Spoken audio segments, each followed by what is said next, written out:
Okie dokie.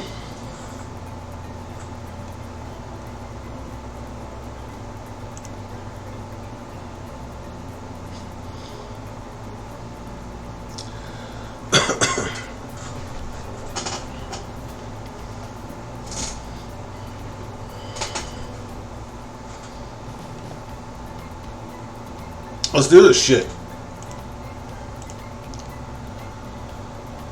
What should I call you?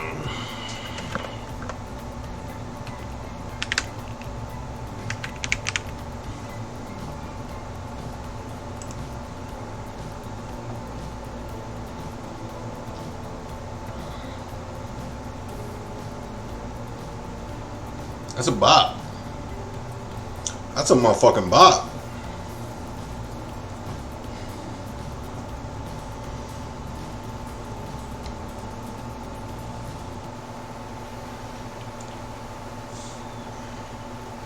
Cough, cough, cough. You wake up on the beach soaking wet, salt water stinging the inside of your throat as if you'd nearly drowned. Water falls from your mouth as you open it to gasp for air. How'd I get here? You have no memory of how you got here. In fact, you can only remember your own name, but not where you came from or a single fact about your life. What you do know is that despite the outrageous beauty of the landscape around you, you feel incredibly sick to your stomach. Cough, cough. Wow, really went down the wrong pipe, huh? You need a minute or can I go on? Oh, narrator. Because I can give you a minute. We got plenty of time. Endless time, really. An eternity if you catch my drift. Oh. The ocean can talk to you? Okay. Whoa, not now, ocean. Sorry, fart. May I continue? Please go on. What's up, Alistair? Okay, then, as I was... Cough, cough. Oh, boy. As I was saying. You look down at your feet, ankle deep in the crystal blue water of a newly arrived wave. As the water recedes back into the ocean, it reveals a grotesque discovery.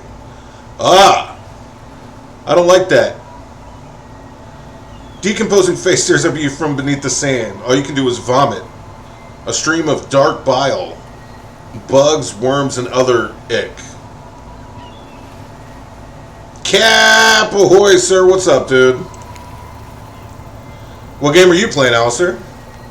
Questions race through your mind. Where are you? How did you get here? Who is behind this incredibly charming and well-spoken voice in your head? However, answers don't come easy.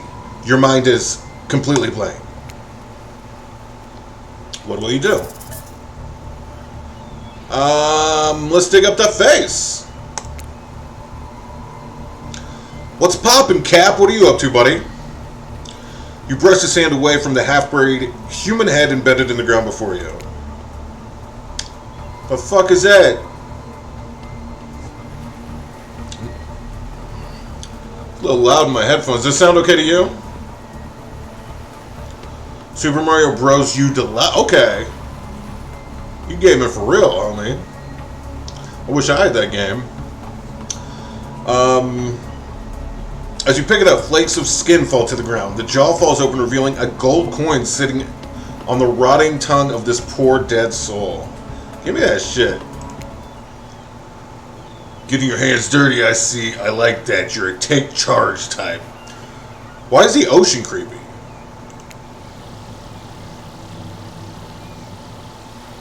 Examine the gold coin briefly. Happily about to play Hellblade? What's Hellblade? Happily distracted from what has otherwise been an extremely confusing morning. Sun beats down on you, drying your clothes. You check your pockets, but they're empty. Plenty of room for a gold coin, you suppose, so you deposit it. Cap, I saw you got this game. Did you play through it? Why, that's a nice coin you got there. What if you were to spend it right now?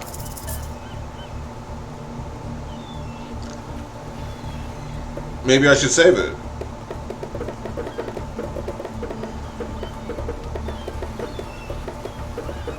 I can make a cool beat off that. Why not? You only live once, you know? Dwight! Hello there, I'm Dwight. And I'm Claudette. I know you guys. I know you anywhere. We'll take that. No, I didn't start it yet. Oh. Well, what's Hellblade, though? Claudette quickly relieves you of your gold coin, tosses it to Dwight, who bites on it like an old-timey prospector before handing it back to her. And this is for you. The fuck is this? Tropical drink. You take a sip, you find that it's incredible. Money well spent in your estimation. But I gotta ask, could somebody maybe design the next one of these dating sims to be all-inclusive? Really take some of the fun out of the fantasy vacation to be watching your wallet the entire time? What do you mean? What does that mean?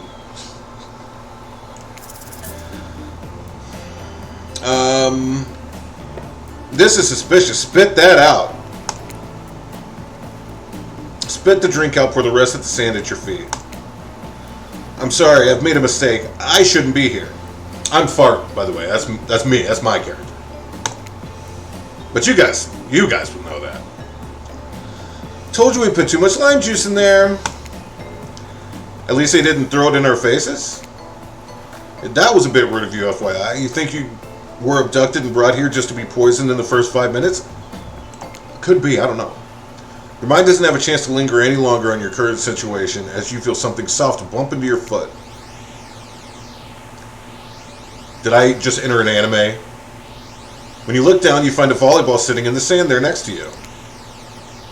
You stare down frozen. A voice calls out from behind you. A little help, please? Huntress! Turn around, and when you see what's waiting for you, your jaw just about hits the ground. Oh, yeah. This is what I'm talking about. Okay.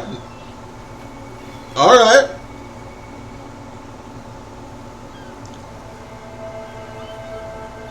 Creepy, but he looks to be in a good mood. Four gorgeous monsters stand halfway between you and a well-tended volleyball court. Oh, I know why you bought it, just so you could get that outfit. For Jake, isn't that a Cap? Yeah. Each of them oozes with undead energy, a magical aura reaching out and penetrating you via your eyes. Okay, I'm glad I cleared that. Your heart begins to race. Curiosity, fear, desire. You can't help but stare at these casually dressed, let's call them killers. I don't know, not to be judgmental. That's just the energy they put out there. So many competing feelings rush through your mind at once that you are completely paralyzed. Hello? There are weird days, and then there's this. All you can do is look down at the ball and back up at this monstrous lineup of, well, literally monsters. Sexy-ass monsters, though. You ain't kidding. What do you do?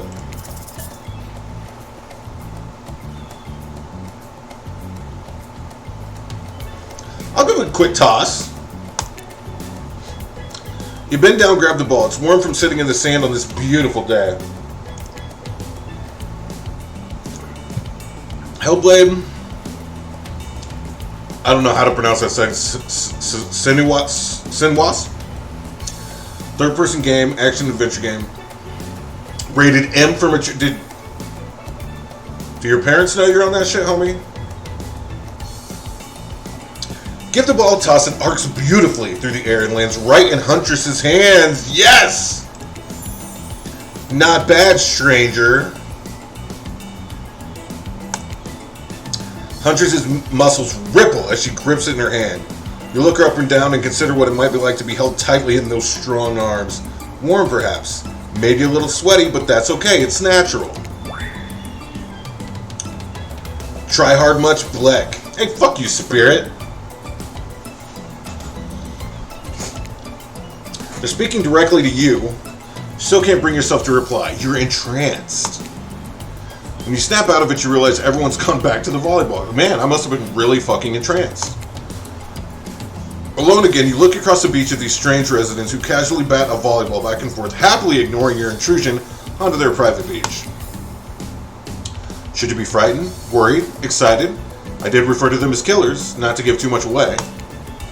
But at the same time, damn, they're looking very appealing in their own way. And nobody so much as lifted a blood-soaked finger in your direction. Don't be scared, fart. You were made for this. Well, geez, if the spooky ocean voice says not to be scared, I'm sure it's all gonna work out. With no good reason not to, you decide to head over and see what happens next. Let's head on over there. Seems like you've derailed the volleyball game just by showing up. You derailed the game just by showing up, nitwit. Hey, let's calm it down with the name calling. And I guess you're also a nitwit. Okay, fair. Look, it's best to just go with what Trapper says when he says it. That's a policy I hold for pretty much anyone who always seems to have fresh blood on their hands. Okay, got a point. Hey, don't worry about it. It's all just a game. Existence, that is. Okay. Okay, Spirit. Besides, you seem a lot more interesting than a silly game. Eh? What's your deal? What brings you here? You mean they're here to do more than distract from my total domination? Shut up. That was raid. The sign means he was done with the game too. Either that or he saw a butterfly or something. Look, I don't care why this slack-jawed moron is... Wow, dude! I just want to know, can I kill them or not? Brett. You know you can't. At least not yet. Oh yeah, not yet. That doesn't sound good. Hey, Fart, you might want to, say something. Oh, you might want to give me a chance. Actually, never mind. There'll be plenty of time for that soon enough. Right now, this group has some questions for you. But be warned, answer quickly and answer well, okay? This is a time quiz and it will be very important later. Oh, boy. Very important. Okay, I got it. Or not important in any way whatsoever. Probably that one. Okay, okay. All right. How attractive would you say you are? Very. Very attractive.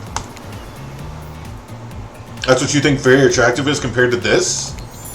Trapper flexes and his muscles are so tight you can practically see the blood running through his veins. If you could have any superpower, what would it be? Super strength. Would be cool. Strength isn't all about muscles. True strength is up here. You expect Trapper to point to his head, but instead he taps on one of his bulging shoulders. It's specifically in these muscles. Nobody gives a shit about your calves. Some people do. What was your best subject in school? Well, I did skip a lot of class. You could say I majored in skipping class. Well, it wasn't math or history. I'll tell you that. If I'd never gone to school, I'm sure I would have done great in skip. Oh, if I had ever gone to school, I'm sure I would have done great in skipping class. I prefer skipping over walking almost always. Wow, I'm having trouble reading. What's your favorite animal? I don't know what a mustelid is, I'm sorry. Dog? You'd look absolutely adorable in a little puppy mask. Anything for you, Huntress. What's your favorite color?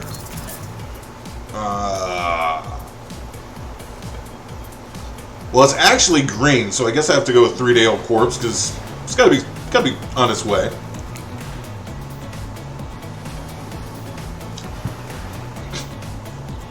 Nobody expect me to pick this. I'm gonna say 3-Day-Old Corpse. It's a pretty edgy answer, right? I'm pretty dangerous. I talk about corpses, no biggie. Those are no good to me unless they've been frozen. You'd be surprised how quickly good meat can spoil. Green, yeah. Or maybe you wouldn't be surprised. I'm still getting to know you. What's your dream job?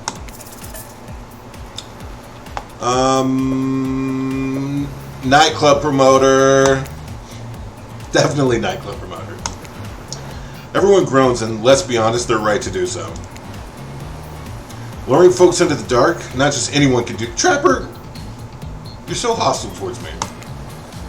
Best flavor of ice cream? Vanilla?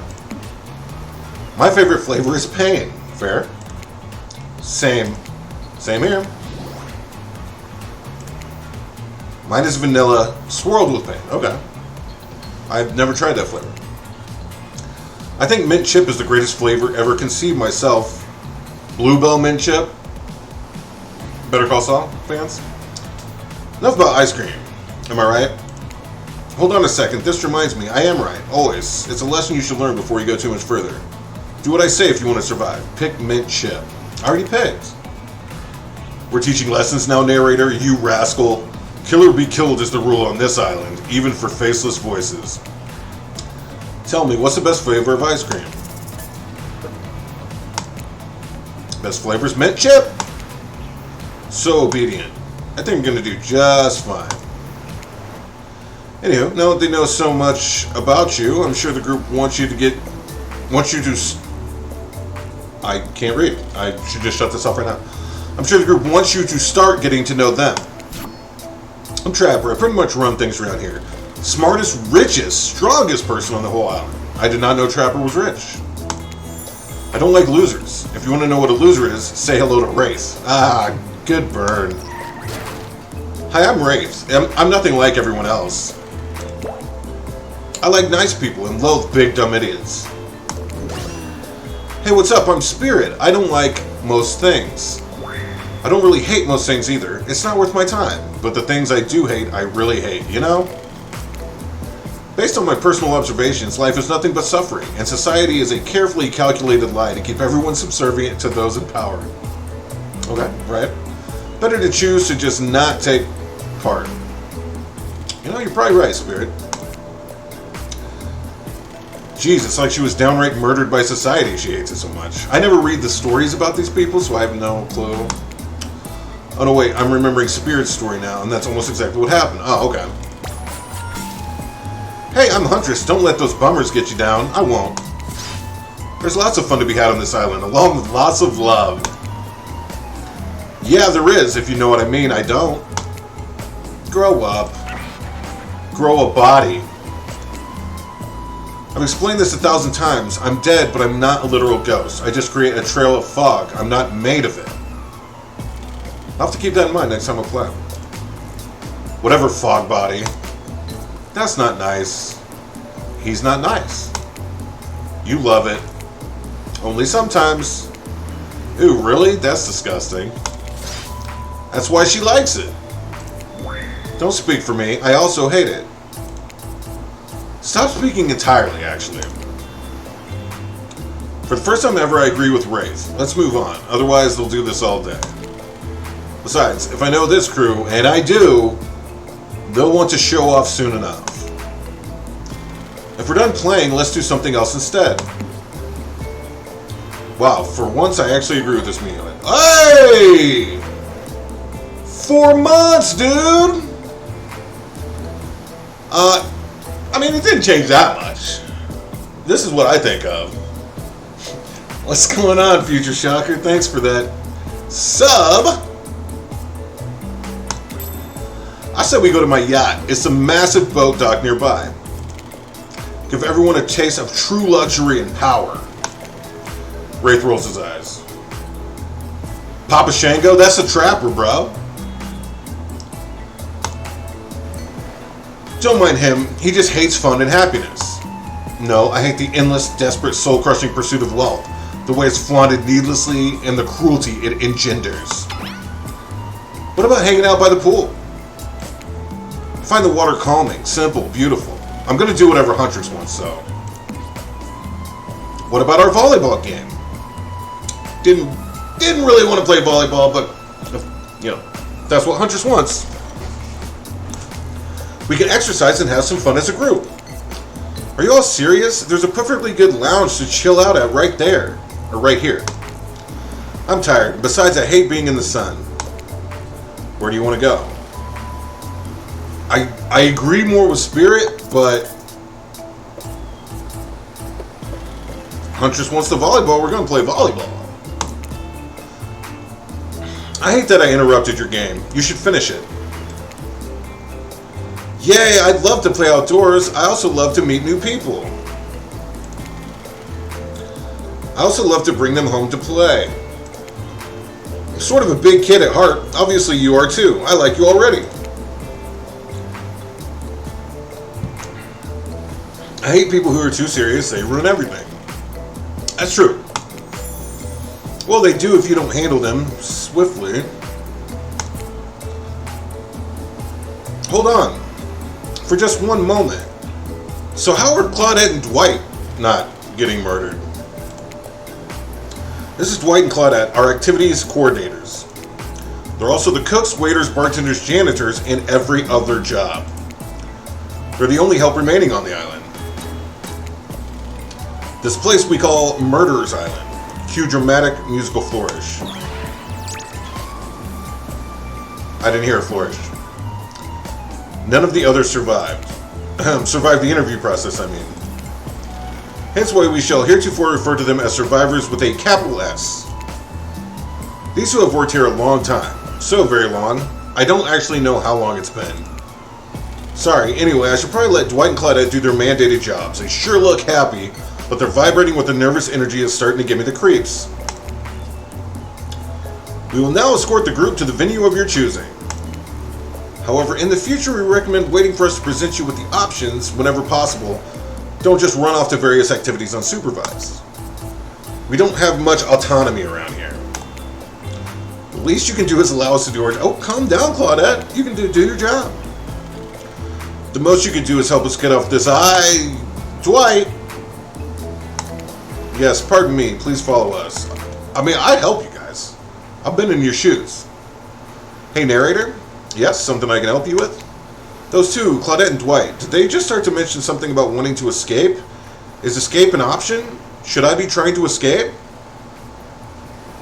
I just started it, Triple, so I don't know if it's... So far, it's like kind of corny, but it's all, you know. Escape them? Oh, no, I think you're mistaken. It seemed like Dwight was asking for help to get off this island, though. Hey, Triple, my name's Fart. You like that? Do you like that?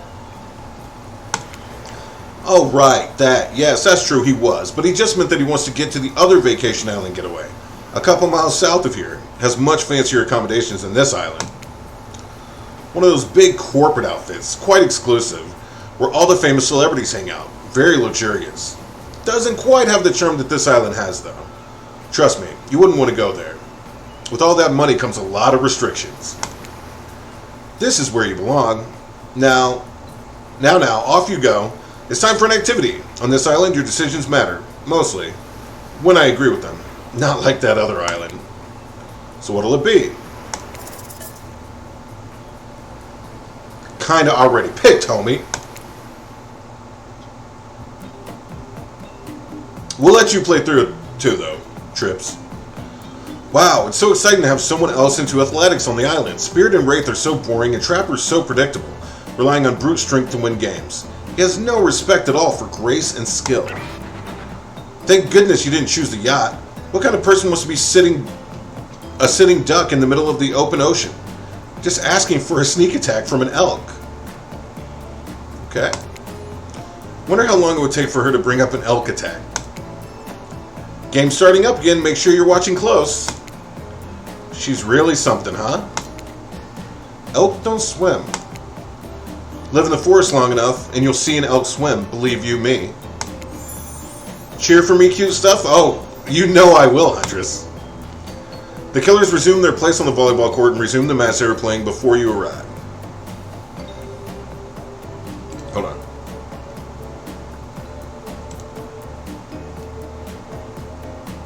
Okay. Alright.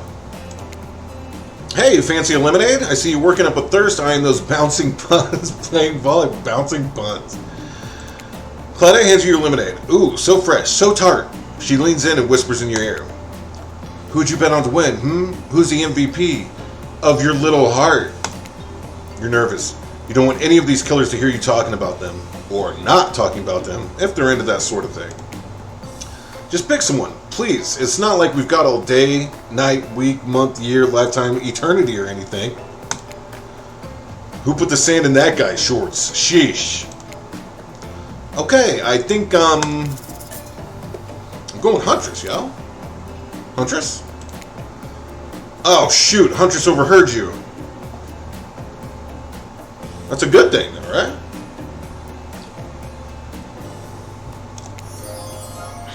You got your eye on me? You know I do. I'm flattered you think I'm good, but honestly I'm a little annoyed I've been so flashy with my moves. Usually I'm so sneaky you can barely see me at all. Huntress is totally kicking my butt. Correct answer. I'm allowed to support the other people on the island, right? Oh, jeez. I have no idea what the rules are here. Are there even rules? I should have stayed in my secret Larry. My secret Larry. Wow, what a game. What a game? It's a tie. Can there even be a tie in volleyball? No one knows since this is everyone's first time playing. These killers don't usually have time for team sports amid their busy schedule of brutally tearing survivors to shreds. Hey, is Claudette crying? Are you okay, Claudette? Probably just shedding a tear for her lost fellow survivors. You know, this resort had 4 employees when it opened. Who are the other 2? It's nothing. I'm totally fine. Whatever you say, boss. Oh, look, the killers have dispersed and are all cooling down in their own way. Spirits reading a novel, trappers stretching sensually in between chainsaw curls, Wraith is standing on the beach desperately hoping that the sand will swallow him up, and Huntress is doing some target practice with her bloodied hatchet. You feel a nudge. Dwight is looking at you expectantly. You should really make a move. Life is short. You could get snuffed out at any time of day. Carpe diem, carpe PM, carpe nowum. Go ahead, chat one of them up. So which killer's got your eye? It's Huntress, dude. You head over to Huntress. After all, this whole sporting hangout thing was her idea. Might as well see how she's doing. You were really great out there. Where'd you learn to move like that? Whose moves? My moves? These moves? They're nothing. That's a big hatchet. That's like bigger than what she usually throws at you. Huntress blushes a bit from beneath her mask. It's cute on cute, if you ask me. Sometimes you gotta look past some bloodstains. Fair. A lot of men have run for their lives in my presence. You really learn a lot about what the human body is capable of in these types of scenarios. I love to exercise. In a way, well, we're all running for our lives when we keep in shape. I guess I've never thought of fitness that way. Maybe it's time to start. You never know who's coming for you, through the brush, as fast as they can, propelled forward by hunger, desperation, or just plain old boredom. Doesn't seem like boredom's going to be your problem, surrounded by all these characters. Survival, on the other hand? She is so cute, Alistair. You're going to need to compensate for your lack of killer instinct. What's your style?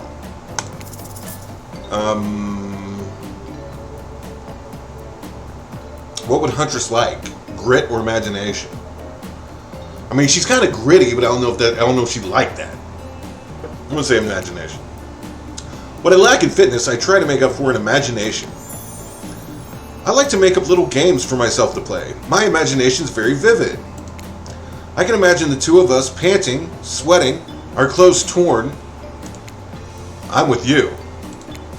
Our hands gripping the sheer face of a cliff's rock wall as we climb.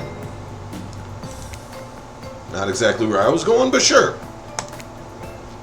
Up to a cavern entrance, a dark cave, slick with dew, shimmering in moonlight. I'm back with you. A pack of wolves await us there. Friends, enemies, dinner. We look into each other's eyes, then back at the wolves, and together we all howl. Howl!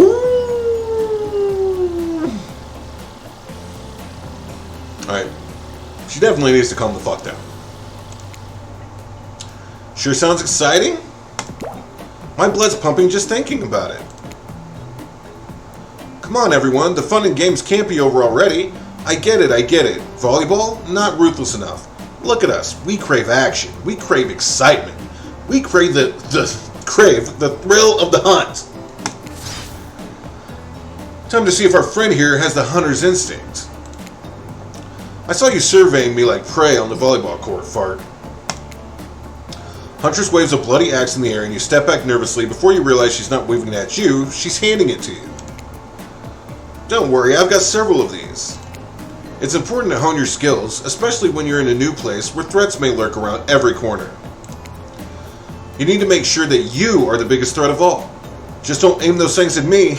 You can't even see me. John Cena. Alright. Minigames consist of two parts. On top, a pointer which rotates in a clockwise direction. And on the bottom, a target you're going to be pointing at. Sometimes the target's immediately visible, sometimes it's hidden until the pointer arrives. Press a spacebar to stop the pointer while over the target to win. Fail to land on the target and you will lose. To achieve perfect success, land on the start of the target area, not the end. Okay, ready to play, or would you? All right, let me get the spacebar ready over here. Ready. Away we go. Show them what you got. Perfect. Not bad. That was pretty bad. Ooh. It's going so fast. This could be, yeah. I got an achievement, but I don't think it was a good achievement. I'm impressed. A worthy opponent. I mean, could have been better, but who's keeping score? That was so fast. For the record, I am, and you got 5 points. Hatchet throwing? Cool, I guess. I like my stabbing to be a bit more up close and personal. Somewhere, a loud horn blows and survivors snap into action. Time's up! You heard him. Get to the next activity. Hey, calm down, Claudette. Take a chill pill.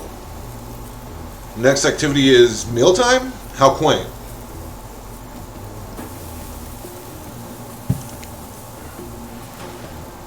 You're expecting what? Capture the flag? Do you know how complicated it is to run a game like that?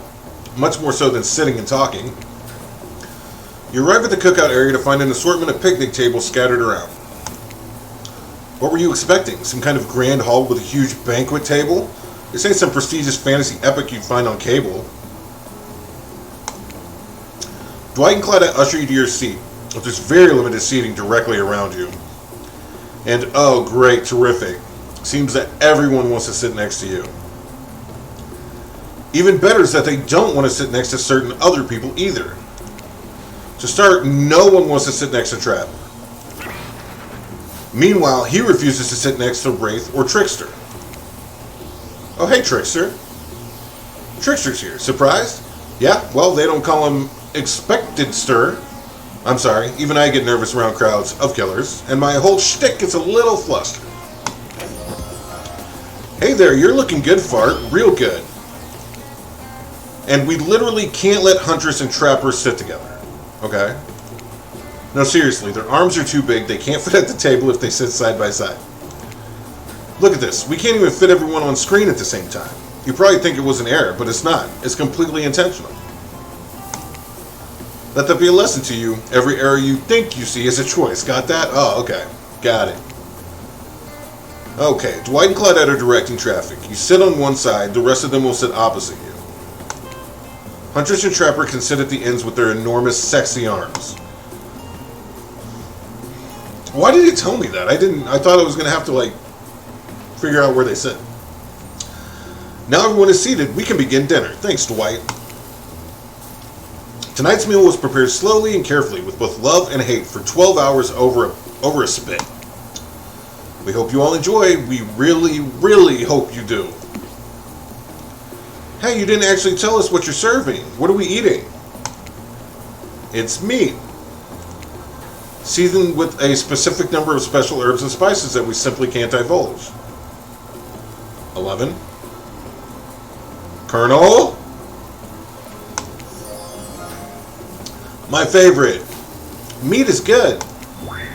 Meat is murder. Which you'd know, considering what you've been up to. Who are you to get judgy now? I'm just sharing facts. And you need to murder something to eat its meat, so that's like technically true. Technically true is the best kind of true. Okay, enough yapping. Let's eat. Hey, Fart, you thinking what I'm thinking? It's going to be a person on that spit, right? Or several parts of overlapping people, perhaps. I haven't seen many pigs wearing palm tree button-down prints, you know? When you look closely at the spit, you spot what definitely appears to be scraps of fabric sandwiched between some layers of meat. I think I might be sick. Is there anything else to eat? This took 12 hours. Okay, but why did they kill a human? I mean, they're the survivors. And we do literally everything on this island. Actually, there's one thing you're not doing today. You're not carving up this delectable meal. Wow, he's right for a change, because I am with my broadaxe. It's a perfect tool for easily chopping anything in twain. First, who says twain? Yeah, I had no idea what that meant. Sometimes I swear it's like we're all from completely different historical eras. Second, I'll handle this with my cleaver. Fast, powerful, and clean. At least it's clean when the meat is cooked. No blood. Ugh, you two and your ridiculous bicep swinging contests. Enough! Grow up. Obviously, my gorgeous katana is the only option. Obs. The hell it is. Oh, I'll show you both my katana and send you to actual hell if you'd like. Ooh, dark face, red eyes. Please stop, please. I hate when we fight, or talk, or even when we look at each other in the eye. I can do it. I have the skull of Azarov. Great. Instead of slicing it up, you can club it to a second death. Got him. Hey, Fart, I know this isn't what you want to eat, but hurry up and volunteer to carve up Felix. I mean dinner? Felix? Otherwise, this will go on for hours. No hyperbole. They once argued over who had the most effective weapons for 72 straight hours. That's a long time. And it doesn't matter which one does it. When they're done, it'll take even longer cleaning their weapon, all while explaining the value in maintaining your tools. Despite being a bunch of cold-blooded killers, for some reason, they're always terrified of tetanus. Hey, why don't you just let me carve up dinner? Splendid idea. We'd hate for it to get cold. He hated when it got cold. Oh my god. Here's a machete. Freshly sharpened. Okay. Target going to be pointing at. Target going to be invisible. Okay. Alright, here we go. Yeah. You already said it.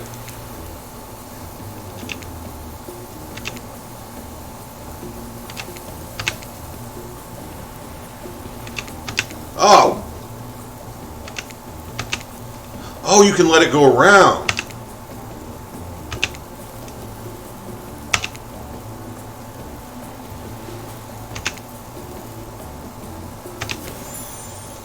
Well, I wish I'd done that before. That was pretty good. I'd like to see what you could do with a less clumsy weapon. Yeah, I said it. Machetes are dumb. Dinner is finally served. For real.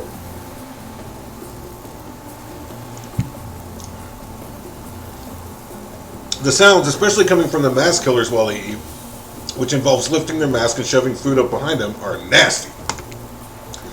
Spirit, meanwhile, doesn't even eat. She's the only one who seems to really be embracing being dead. They're all dead, right? This is obviously hell. I mean, come on, we're still trying to be mysterious here. You think mystery comes easy? Claudette and Dwight aren't the only ones who've been working their asses off to make this night perfect. Well, at least they're lifting their mask. This is only 99% as disgusting as it could be if they just tried to mash stuff through there. But isn't Huntress's mouth, like, exposed? Spirit, why aren't you hungry? The two best things about being dead is not having to eat. That's only one thing. Think about it, Fart. Number 2 is no number 2. One less thing to think about in the afterlife. Even if I wanted to eat, I have no idea what would actually follow. You might have noticed, but I'm mostly just a bunch of dismembered body parts floating in a spectral form. You see how deep this cut on my abdomen is? I don't think my digestive tract connects anymore. I don't see any cut. Between the food and the behavior of the group, this might be the worst meal in history. But even worse is they're staring at you. You're not eating. They don't like that. I think they want an explanation why. What do you want to tell them?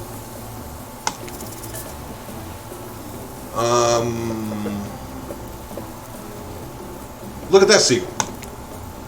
Wow, you ever see a seagull that big? I haven't. That's incredible. Anyway, what were we talking about? Lame, Mr. Oh, Huntress, don't do this to me. Yeah, she's right, Fart. Pretty lame. Own who you are. Never compromise. Didn't you wash up on this island with no memory of who you are and how you got here? Yes, you did. Poor thing. You have no idea the last time you ate a real meal, and you've been standing in the sun. But the seagull... Uh-oh. He just made a lot of good points. I swear. You're beginning to feel lightheaded. Oh boy. Am I seeing through the killers here? It waved at me.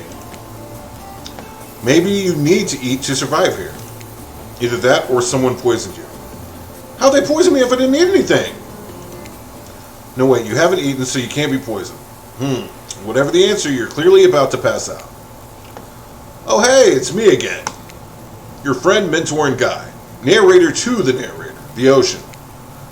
Not sure how I feel about that characterization, but I'll allow it. I brought you here, and I might be the only one who can help you now. There's only one thing you must do to survive. You have to figure out why you're really here. No one can tell you. Not unless you follow the right path, or at least a right path. There's too many of those to count. Hopefully you pick at least one of them. Because there are even more wrong paths. Many of them lead to your demise. Others lead to something even worse. What's worse than my demise?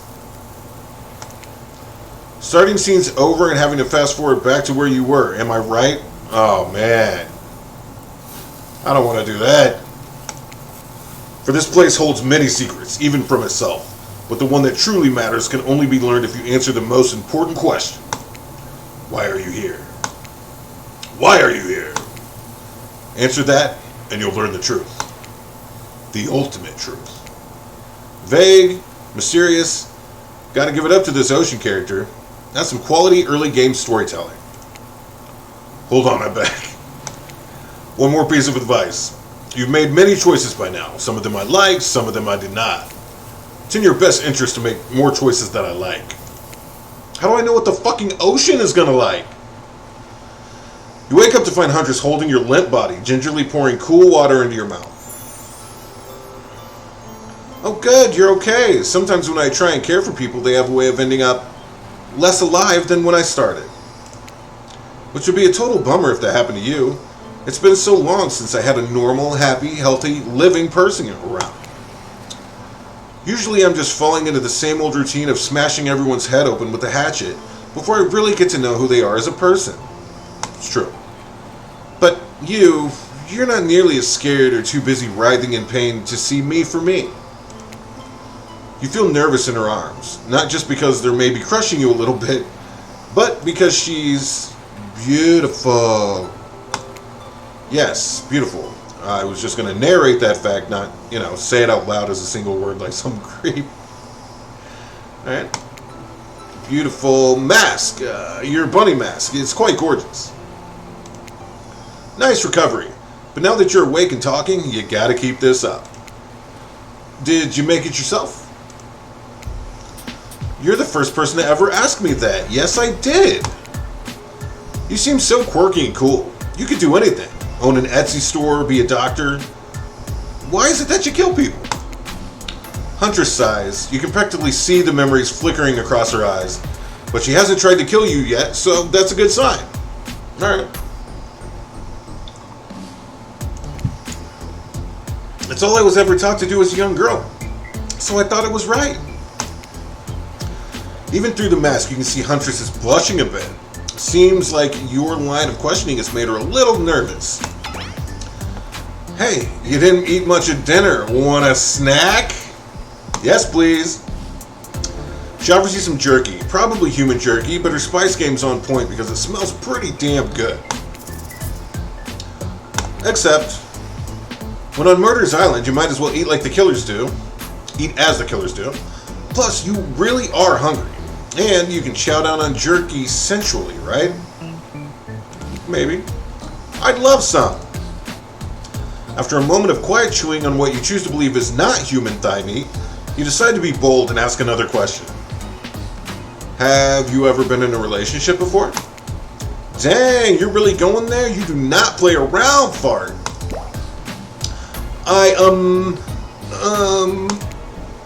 Huntress takes a moment to think deeply before answering. I must say, it's quite amusing to see this hulking bombshell get all twisted up with these personal questions. Kudos to you, fart.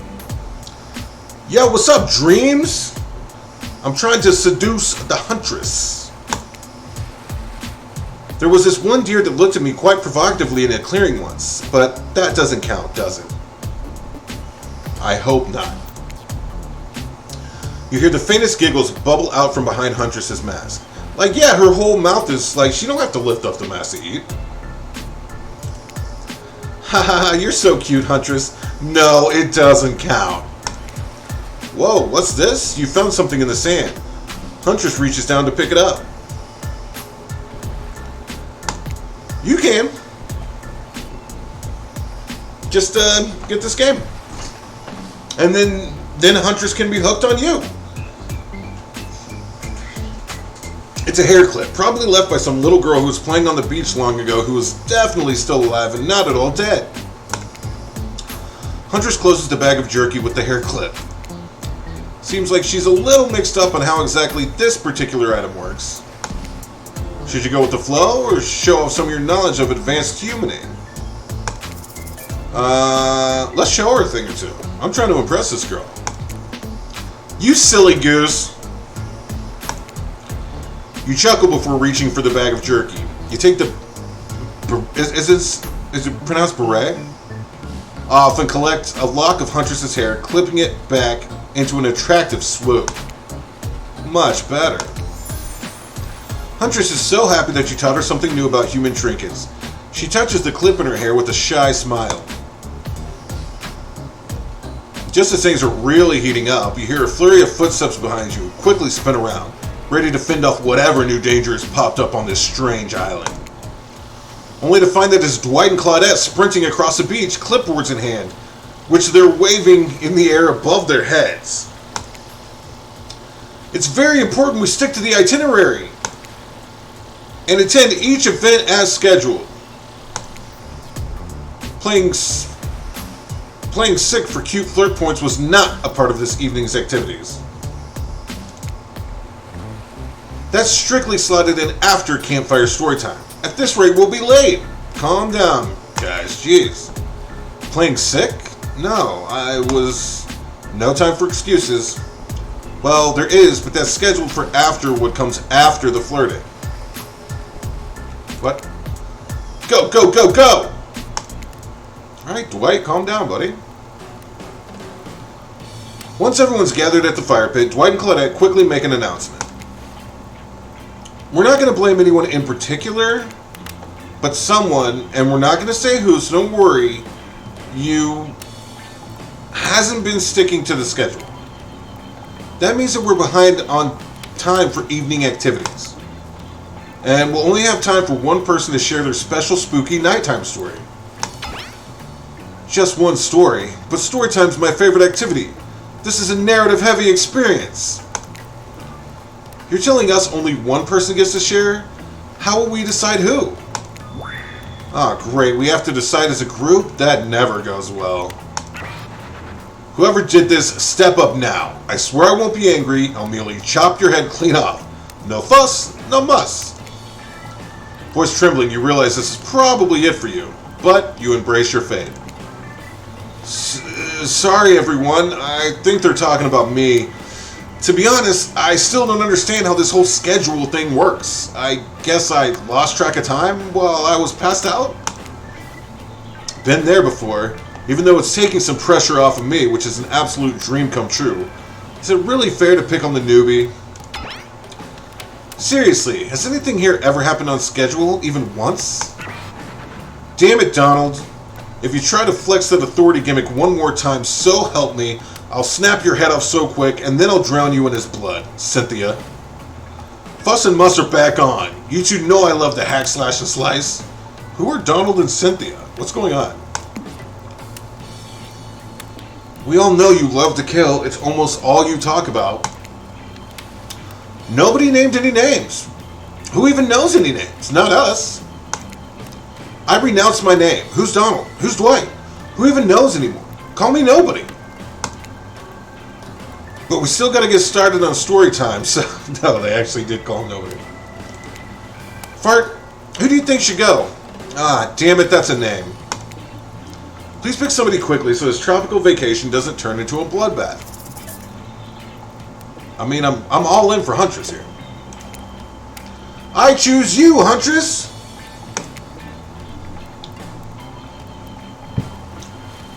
Whoa, this entire experience is being carefully crafted into an IP infringement lawsuit. So be careful with the catchphrases, will ya? So it was like a Pikachu type thing.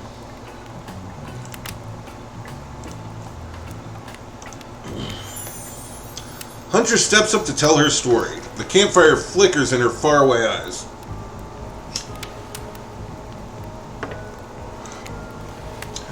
There's a village outside the deep and ominous redwood. No child dared step foot past the threshold of thick trees and brush that separated safety from the unknown. Grown men that ventured in often would never return, and the sounds that echoed out into the village were something inhuman. The women of the town told the story to the young children, hoping that it would be enough to dissuade them from curious exploration beyond the boundaries of the village.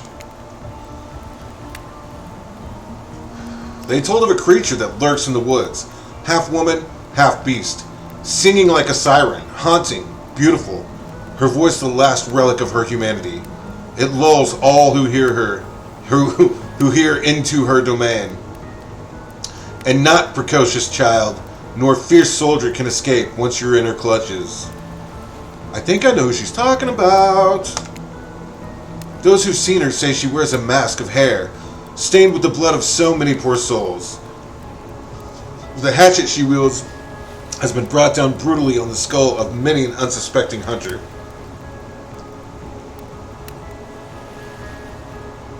The nightmare doesn't end there. For what's a hungry beast to do in the frigid winters with nothing but hunter meat to live off of? It's said that the Huntress, as the villagers called her, couldn't bring herself to kill the young girls she came across in the forest. Instead, they'd suffer an even worse fate. Longing for a child of her own, she'd bring them back to her secluded cabin to keep them safe. She'd wrap a tight cord of rope around their necks and affix them to the wall. That way, they'd be warm. That way, they'd be out of harm's way.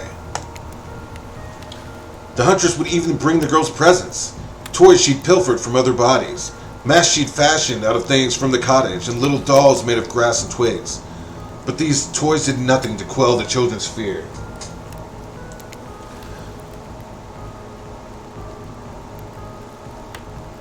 Within days, the girls would waste away from starvation and dehydration.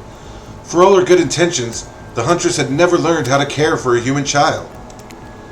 You see a tear creep down from underneath Huntress's mask. Suddenly, the most beautiful singing voice you've ever heard fills the air. Sleep, my darling tiny one, tucked within your bed so tight, else the old grey wolf will come and grab you by your side. There's a brief moment of silence. You feel the need to contribute to this stirring moment.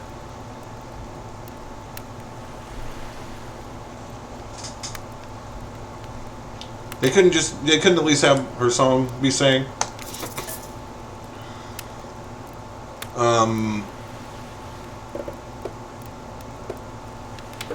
Let's slow clap. You stand up and clap once, then after a beat again, slowly building a dramatic group clap. Ray stands next to you and claps. No one else does. Bad friends alert. Your clapping lacks energy. You must be tired. Huntress isn't interested in whatever it is you're trying to do and walks off bored. Damn it! Should have joined in.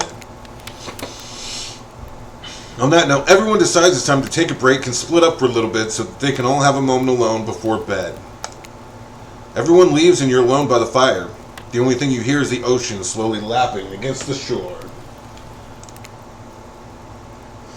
This is nice. A true moment of peace and tranquility that lasts for all of 7 seconds because Trickster shows up and he's blaring his latest song. Hey baby, you look lonely. Mind if I join you? That's a little presumptuous. He doesn't wait for an answer. I know you've been hearing from these guppies all day, but I want you to hear something from a big fish like me. Something special those in charge of this island don't want you to hear. I'm the ultimate catch on this island. The only lobster in an ocean of sardines. No one can give you what I can. You just have to find me. Come find me, baby. I'm good, Trickster. Trickster leaves. You're a bit confused about what to make of his cryptic clues, but you aren't going to get any time to yourself to think about them just yet. Huntress approaches you. Alright. Of course you liked my story. Who wouldn't? It had everything. Cute kids, dead men, a huntress. I find that all stories are better with the sound of burning fire filling the air around you. All the smoke, however, I could do without. I'd rather eat barbecue than smell like it. Let's rinse off all that campfire with a dip in the hot tub, shall we? Yes, please! Dipping in hot tubs with the Huntress? You've come a long way in a single day. I'm not saying you shouldn't follow her. An offer like that.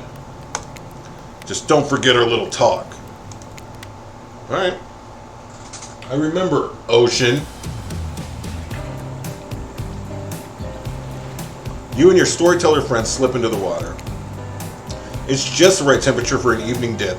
Plus, if some jealous shark comes along and manages to jump from the ocean into the pool, you're also pretty sure your killer companion can handle it. Before you run off, I want to make something clear. You know that half woman, half beast I was talking about in my story? That's me. I'm her. You don't say. Yeah, I got that. Figured it out pretty quickly, actually. Oh, well, just wanted you to know in case you thought. You see, I was doing a thing where I tell the story in third person, but it turns out the story's about me. Huntress's eyes leer at you from behind her mask. She's had her time in the spotlight and is playing coy now. Whoa, I'm not... You chuckle awkwardly at Huntress's statement of the obvious. Why are you laughing? I can't help but giggle when I'm both about to die and also, maybe, falling in love. Aw, shit. Can't believe how awkward this intimidating woman seems right now. It's actually pretty endearing. You notice the temperature has dropped significantly despite your steamy company.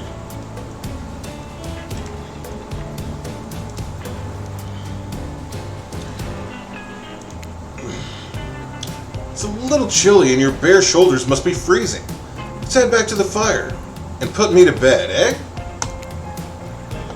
We hate to intrude on whatever smooth moves we're about to unveil themselves, but it's time for bed. Usually nighttime is when I do my best hunting, but after a day like today, even I'm pretty tuckered out. Will I see you tomorrow, Fart? Only if I don't see you first. Make a cute little bow hunting motion. Huntress catches the imaginary arrow you shoot in her teeth, then bites down hard, snapping it in half. At least, you think that's what she's doing. It's kinda hard to tell. Good night, my little snack. I'm sure that wasn't a reference to actually eating you. Oh, I think the steaminess is just beginning, Alistair. You head over to the campfire. The heat is comforting on this chilly night. Looking into the crackling embers, you think about Huntress's story of the half-human beast that abducted all those innocent children, an attempt to save them that led to their doom. Are you a mistaken prisoner here on this island? Is this your salvation? Or will it be your demise? Oh god, oh fuck.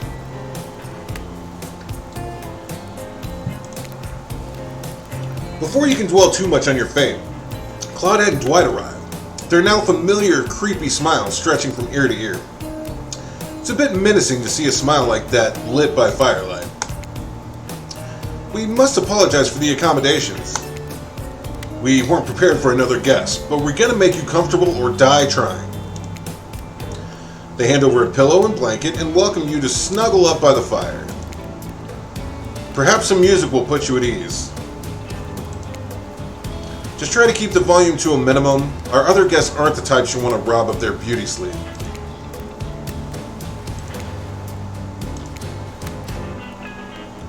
Perfect for the less coordinated because there's no winning or losing.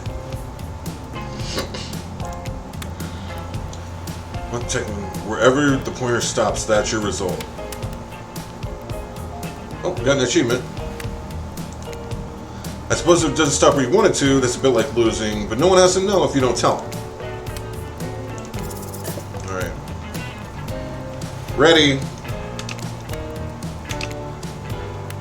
As you relax and look into the fire, the radio begins to fuzz and flicker.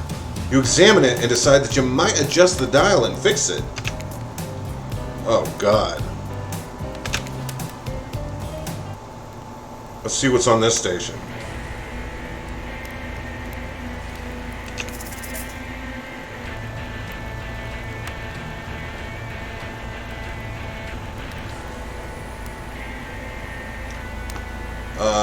Listen more. Damn it. Damn it, I clicked it. I want to hit 100.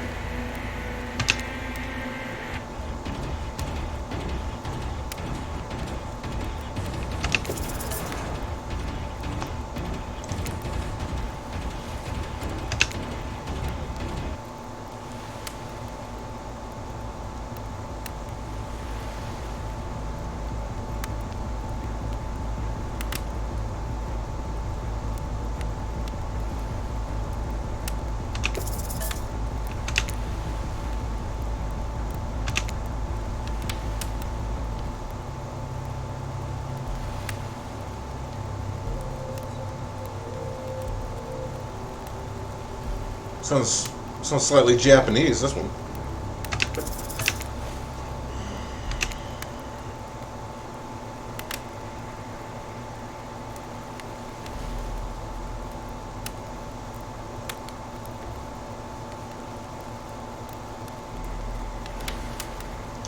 I need an immediate beat. I can't be waiting around. Wait, oops, that's what I already clicked.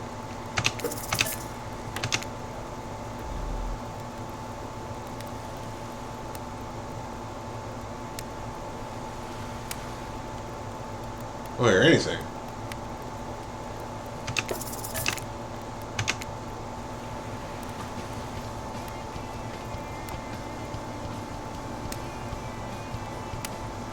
This was pretty good.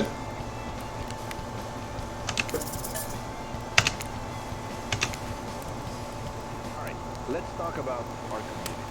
For us, it means two major things. First of all, the community is you out there.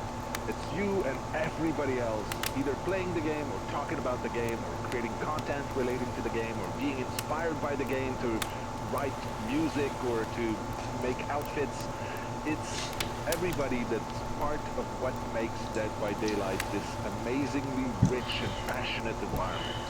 It means groups of people who interact on every single possible... Alright, that's enough talk radio. No matter how many things you listen to, you still can't sleep. You decide to ask one of the killers to spend a little more time with you until you're sleepier.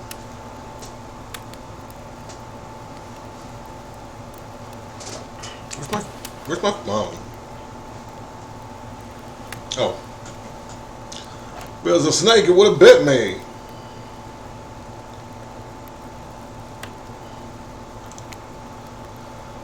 Who would you like to summon to your side to lay by the fire? I mean, come on, man. You know who I'm going for. I'm not even trying to mix it up.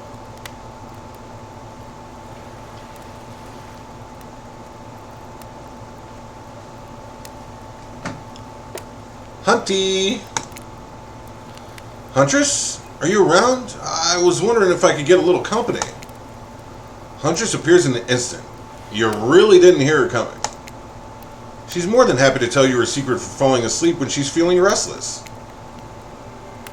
Oh, what is that?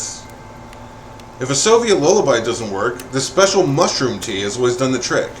When I'm not coating the blade of my hatchet in it to ease the passing of my victims, I'm steeping it in a piping hot mug of water.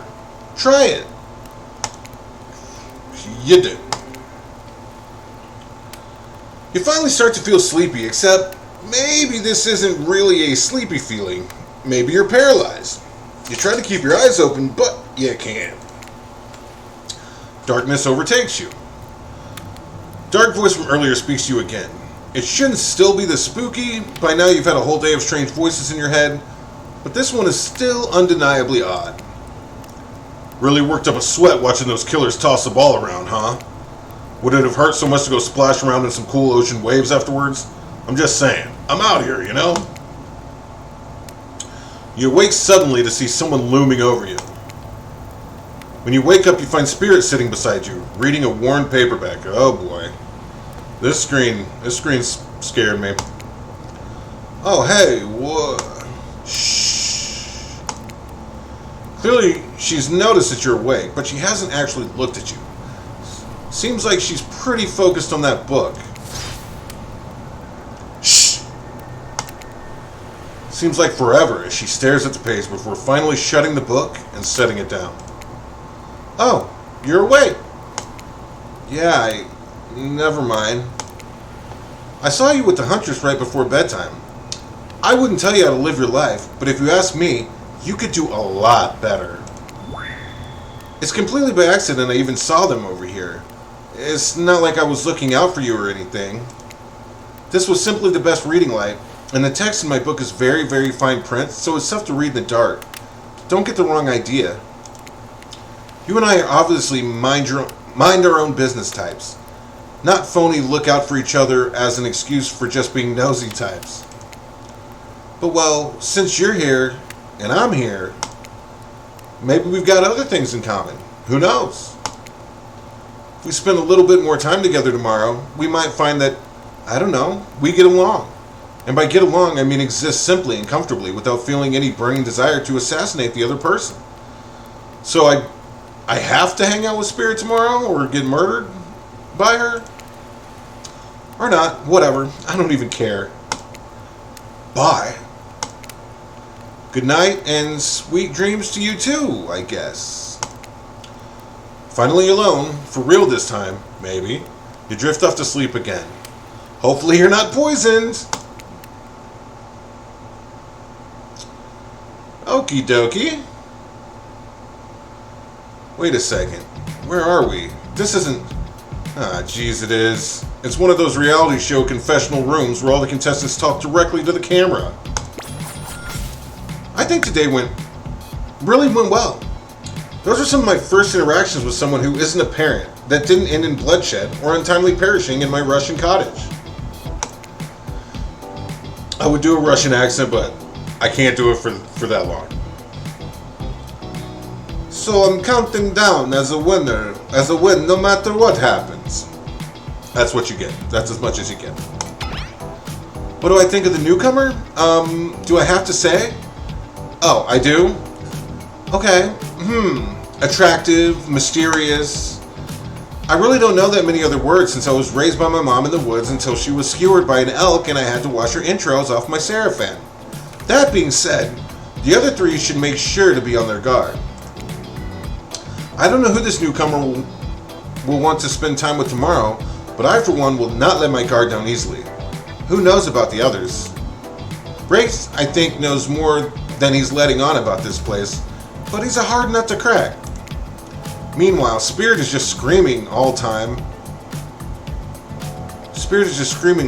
Major buzzkill, and Trapper. Oof. Where do I even begin with Trapper? He's buff, sure, but daddy issues much? Sheesh. Look, I don't need anyone. I've been perfectly fine on my own since my mother died. I eat a fine diet of raw deer, bear, and human, and I'm fit as a fiddle. That being said, something about this newcomer makes me think that I might be missing out on some huge part of this thing called life. If I'm being honest, I just want to kill about every person I meet within a minute of meeting them. Even the few people I can tolerate, I want to see suffer for a long time before I kill them. But this person, for some reason, I'd like them to continue living. For now. One false step and, well, you know, everyone calls me Trapper for a reason. And they'd better call me Trapper. I swear, if I watch this later and you list me as Evan, I'm gonna... Wait, is Trapper's real name Evan? I'm not really sure how to feel about Fart. On one hand, everyone I've ever cared about has met an awful fate, so it's probably good for Fart if they just keep ignoring me. On the other hand, there's something about them that maybe could work out for my plan, for me. You know, I think I learned a lot about myself today. I always thought I was doomed to be alone for eternity, only my creeping desire for revenge to keep me company. Now, I know it. Okay, got an achievement called Still Alive, so I don't know if I'm doing good or not.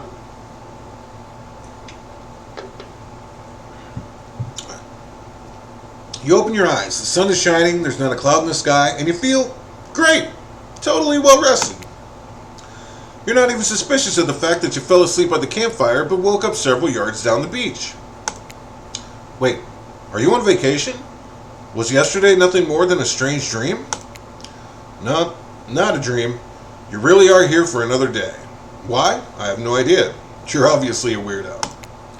Speaking of weirdos, I see the rest of the gang's hanging out on the beach. This is definitely not a dream. I wouldn't rule out a nightmare just yet, though. At least they make for a sexy bunch, no? And talk about sexy, here comes Trickster carrying coffee.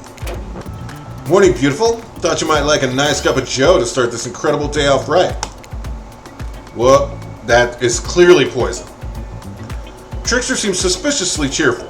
I'm sure there's nothing nefarious behind this joyful demeanor, though.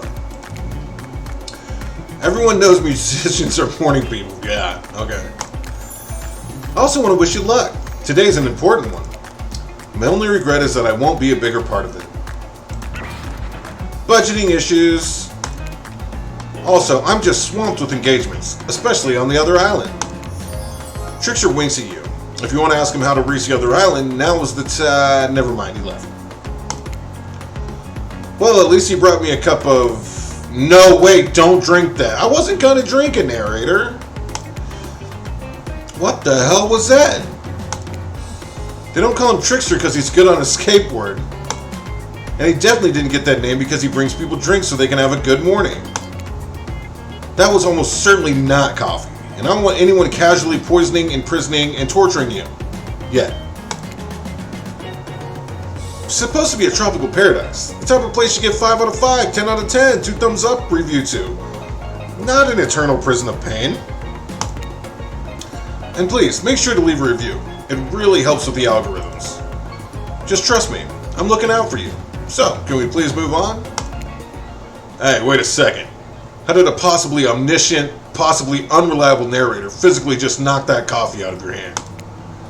This is not Parliament, and the floor does not recognize the ocean to speak out of turn at this moment. I need no recognition, for I am the ocean. I dominate the land. I submerge those who defy me and become their watery grave.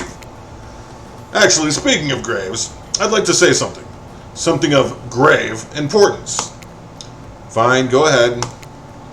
Even if this place is an eternal prison of pain, and I'm not saying it is, even a place of extreme horror can still receive a 5 out of 5, 10 out of 10 thumbs up review if it was crafted with love and or that's the type of thing you're into. You know, the ocean's right. A lot of hard work goes into a place like this. You should really judge it on the artist's intent, and whenever possible, start from the mindset of giving them the benefit of the doubt. Constructing these elaborate simulations, vacations, is not easy to do. Sometimes there are some small bugs or inconsistencies, but that's just the nature of the process. Perfection's overrated. The universe is filled with mysteries. We ought to celebrate those who venture to bare their souls as part of the creative process with the ultimate intent of making things for our enjoyment, not be overly critical of them. Okay, I get it. Can we get past this? Are you two trying to sell me on this place actually being good? You don't have to say it like that, especially after I saved you from that poorly made cup of coffee. Sorry, we should have been here 5 minutes ago. They always do this on the second morning. Sad, really. Even if they do make some great points. Oh, sure, they make great points, I agree. Can we please move on? Yes, of course. Apologies, Fart. The last few minutes aside, have you been enjoying your time here on the island?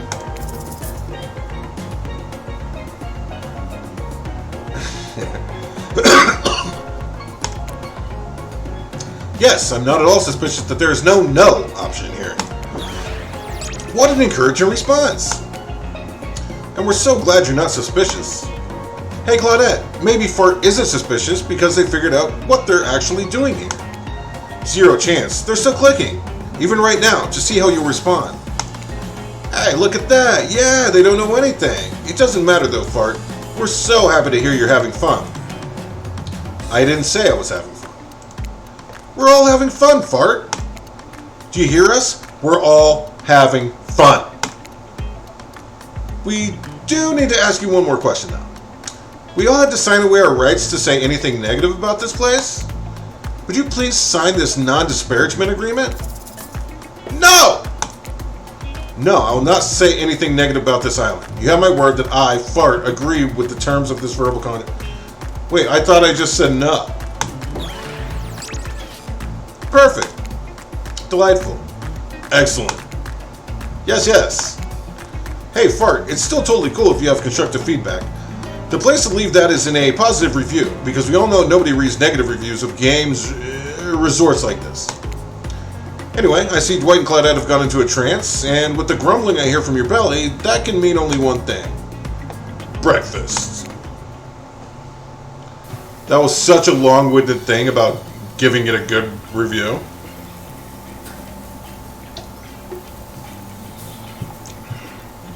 Perfect time.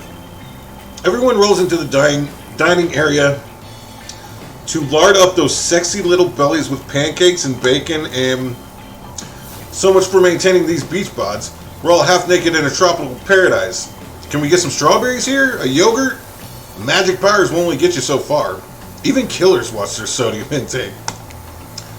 You take your plate and sit down thinking about yesterday and the whirlwind of feelings you experienced. Danger, dread, disorientation. It was like going through puberty again, except all in one day on a beautiful and mysterious island. Looks like you're not the only one doing some introspection, though. Trapper stands up to talk about how his day went, in case anyone was wondering.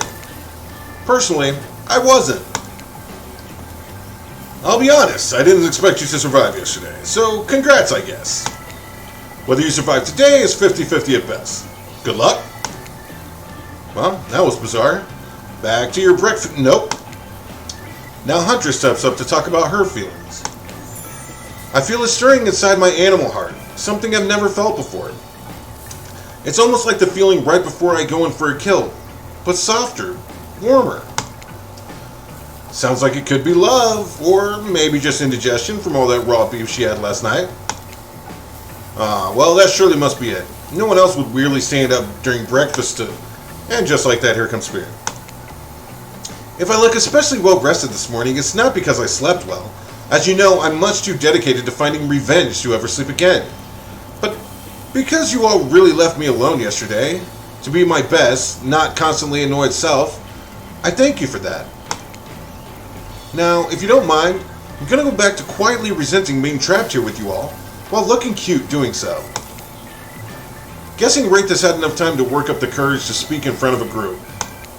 Ah, perfect. There he is. Take us home, Wraith. I'm glad the introduction of Fart to our island paradise, and yeah, that was in quotations, didn't distract me from my normal routine, ignoring all of you and vice versa. This place is an eternal prison of suspicion and suffering, and no one cares. I'm still the only one asking any questions. I'm asking a question too. It's, when will Wraith shut up? And now they're all looking at you expectantly. Wait, are you supposed to stand up and explain how yesterday made you feel? I think I need to process everything by myself. I'll see y'all soon. Damn, what a power play. Keep him wanting more. You're getting good at this game. Sexy true-to-life experience. Shame you didn't get to eat any breakfast, but so be it. So what, am I going to pass out again?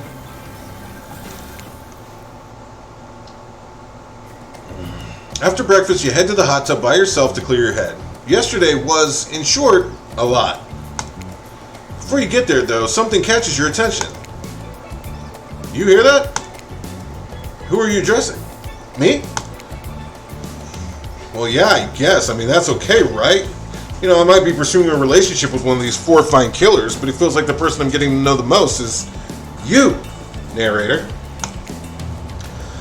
It's only okay in so much as it serves to illustrate that you've lost your mind, seeing how I'm not real and all. Yeah, I heard it this time. I think it's coming from behind the pool shed.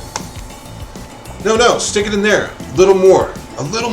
Oh, yeah. That's it, yes. How does that feel? Intense.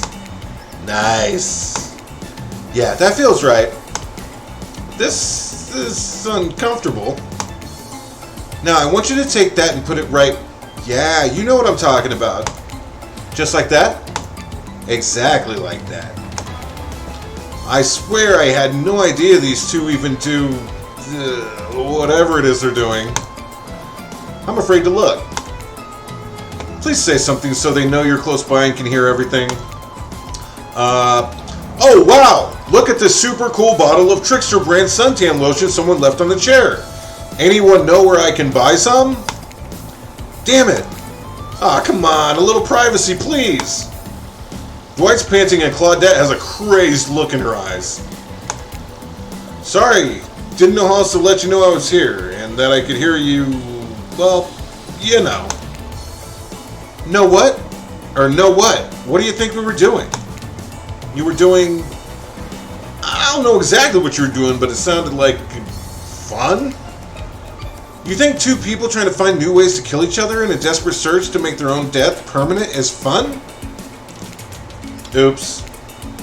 We get 5 minutes to ourselves every day, and we spend it hoping if we stab each other in just the right spot, we won't get resurrected. I've come to believe that the key to finding the exact place we need to bleed out from, and I believe that place is in our appendix. Why else would it be there? Makes sense to me. Did you actually think we were me and him? Dwight? You don't have to laugh that hard, they get it. My life is a nightmare, and yet somehow it's never been worse than right now. Let's go, lover boy. I noted all our entry wounds, and our 5 minutes is up anyway. Good luck, Fart. You're gonna need it. And hey, if you figure out how to escape this island, please make sure your ghost tells us how. That was both a tragedy and a comedy. Cragmedy. Shut up, I like it. Anyway, where were we? Oh yeah, you're heading to the hot tub by yourself to clear your head. Yesterday was, in short, a lot. So far today has been exhausting too. But you're dedicated to achieving a true, centered sense of calm.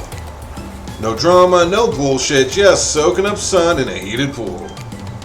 Today, you're on a date with you. Ooh, I like that. I want to be on a date with me.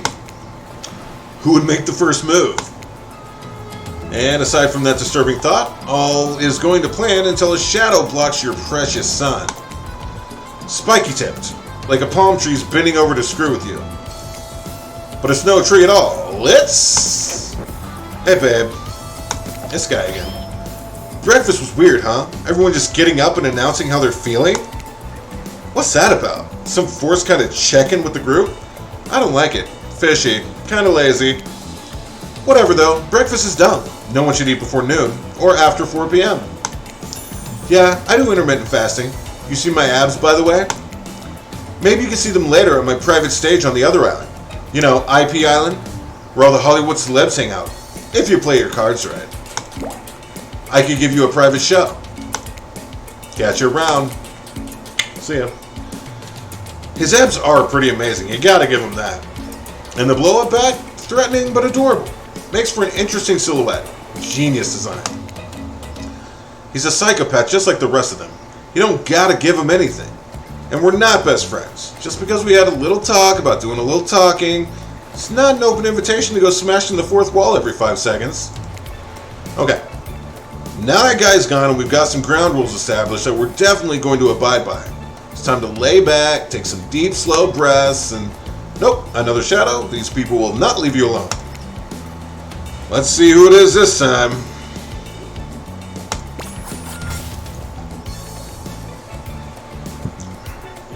Ah, yes, Huntress. That makes sense. You two have gotten pretty cozy.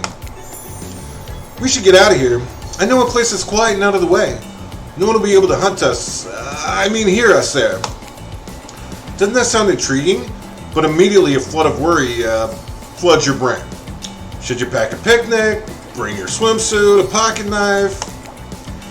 You decide to bring as much as you can. You may have to make a run for it at some point, and you should be prepared.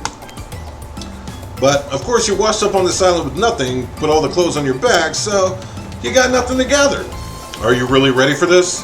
They call her the Huntress, not the Hugstress. You look up at this towering goddess, trying to form a sentence, when suddenly, before you can decide if you want to go off with her, the trapper interjects. I demand you reconsider. Why settle for a bunny with a hatchet when you can have everything you ever wanted? Tough choice. You weigh your options quickly because you can only go on one date today, and you also don't want to be hacked to pieces for saying the wrong thing. It's always good to remember that these are all cold-blooded killers. But you know what they say, when life gives you lemons, you make lemonade.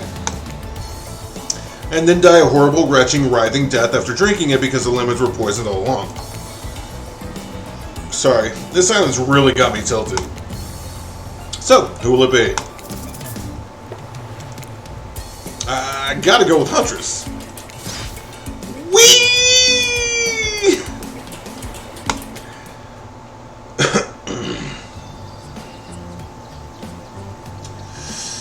Alright, I got an achievement there.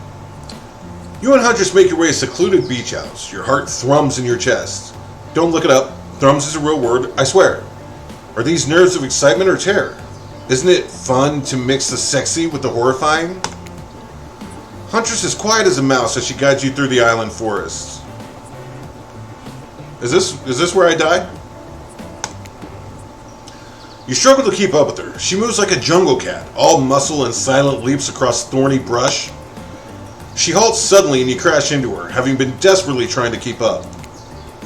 You follow her gaze and realize that you've arrived. A cabin in the woods, obligatory in nearly all horror films and stories. And you've come here willingly with a fearsome killer. Great job. The cabin's cozy, but something seems off about it. You can't quite put your finger on what it is. Huntress stares at you through her bunny mask, cocking her head to the side, as if trying to gauge your reaction to her hideaway. Are you going to invite me inside? Why do you need an invitation? Are you a vampire? No. Oh.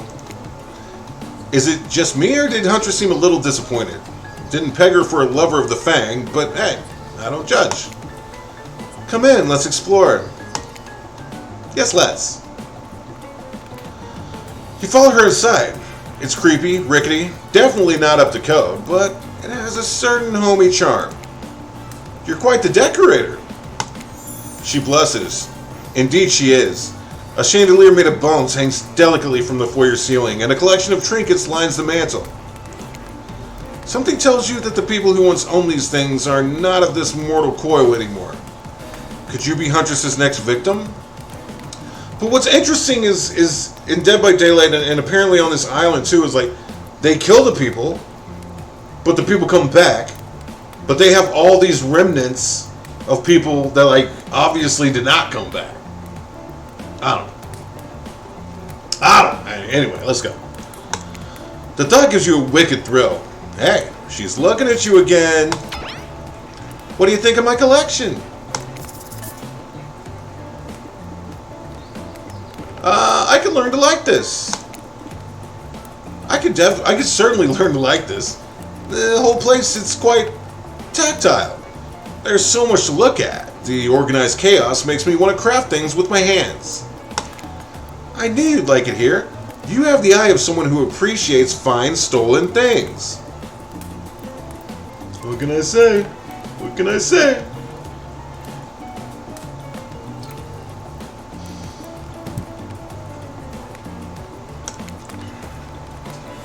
Can't wait to go treasure hunting with you. We could find so many more goodies on the island.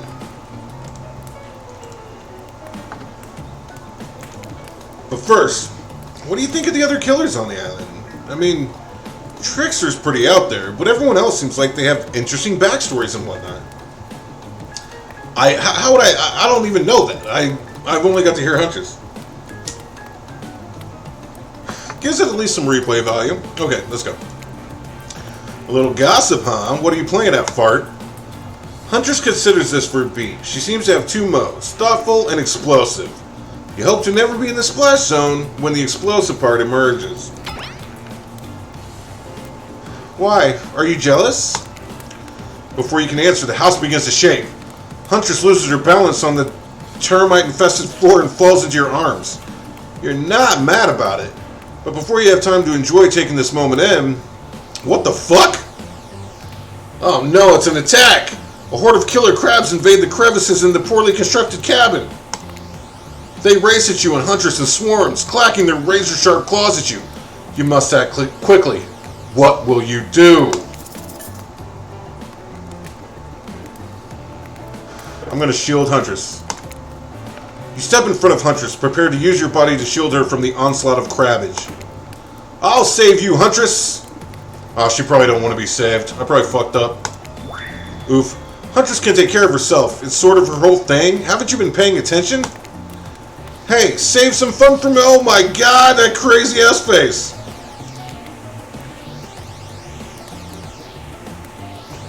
Huntress is immediately between you and the crabs, hip-checking you out of the way before splitting open crab shell after crab shell until, or like your uncle at an all-you-can-eat seafood buffet. Huntress sits down on the wicker couch and begins cleaning the guts off her hatchet. It's an obligatory scene for every killer. You're just happy to not be the source of what she's wiping off. Looks like we're having crab for dinner. She doesn't smile at your joke. She has that ponderous look on her face again. You join her on the couch. Man, sometimes those near-death experiences really get me thinking about what I want in life. I think I'd really like to start a family one day. How about you?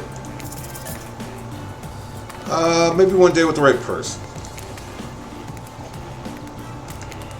I mean, it's a life-changing decision. You have to make sure it's right. Huntress smiles coyly. A good answer. You never know what kind of weirdos are out there. What were you like as a kid? You try to imagine this giantess as a meek child in a puffer coat wandering about the forest. Huntress chuckles, her laugh quite cute and soft. I was so innocent. We hunted to survive, then went back to the cottage and Mother would tell me stories and we'd drink tea and imagine a life far away from the woods. Somewhere like this. I suppose I finally achieved what she always wanted from me, but since coming here, something feels off. It's beautiful and warm and everyone is so attractive. Like thirst traps galore. Why does she know thirst trap? But don't you get the feeling something's coming for us? Oh no, she's onto you. But onto you about what? Swirling memories rush through your head. Nightmares. Visions of a dark cloud. Claudette and Dwight's vacant stares that belies some sort of hypnosis. Quick, validate her theory, or try to push it off. Let's validate it. I think you're onto something. Hey, Matt, what's up, buddy? What do you know? How long have you all been here? Do you remember anything about why we might all be here? Or why we might be here?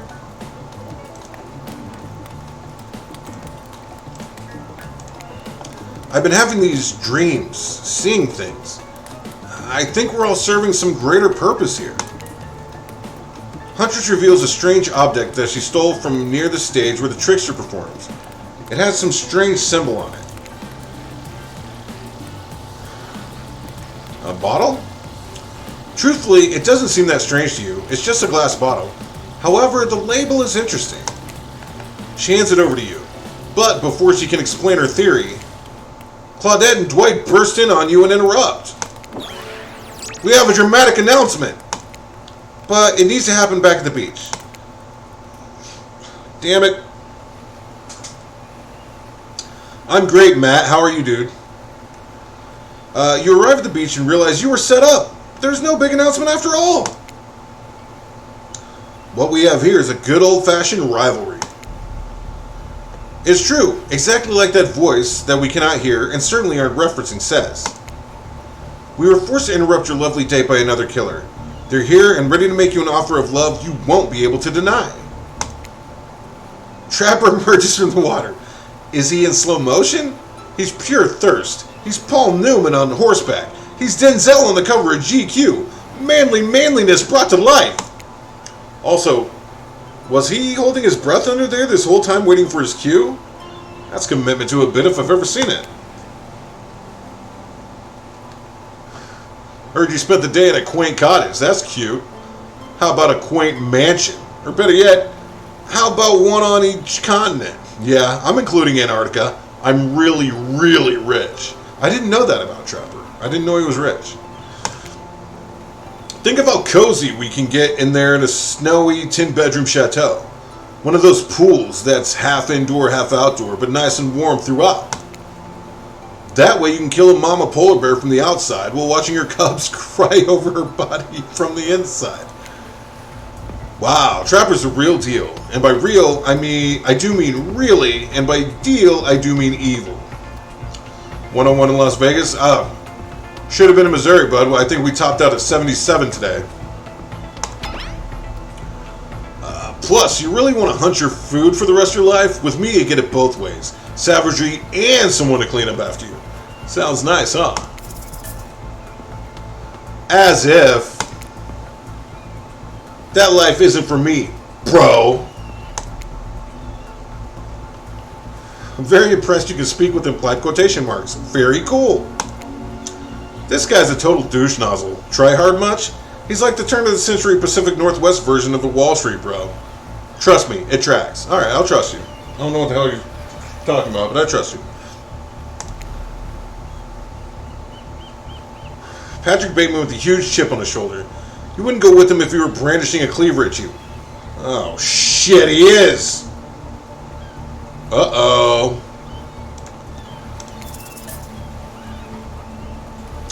Thanks, but no thanks, bro. I'm into a quieter lifestyle. I relish my independence. Don't need someone to wipe my butt for me. You run back to the huge arms of Huntress. She hugs you tight. So tight you think you feel the life leave your body for just a moment, but it hurts so good. You know what? I'm impressed you stood up to me. I appreciate someone giving me their totally honest opinion. Even if that opinion makes me want to carve out your liver. And the butt wiping comment? That's not what I meant by clean up after you, but I'm hiring someone to do that for me the moment I get home. Trapper leaves and you turn to Huntress, walking in slow motion back into the water. It's pretty weird. He just gonna stay in there all night? Shall we continue our date? That's gotta give me points with Huntress. It's just got to.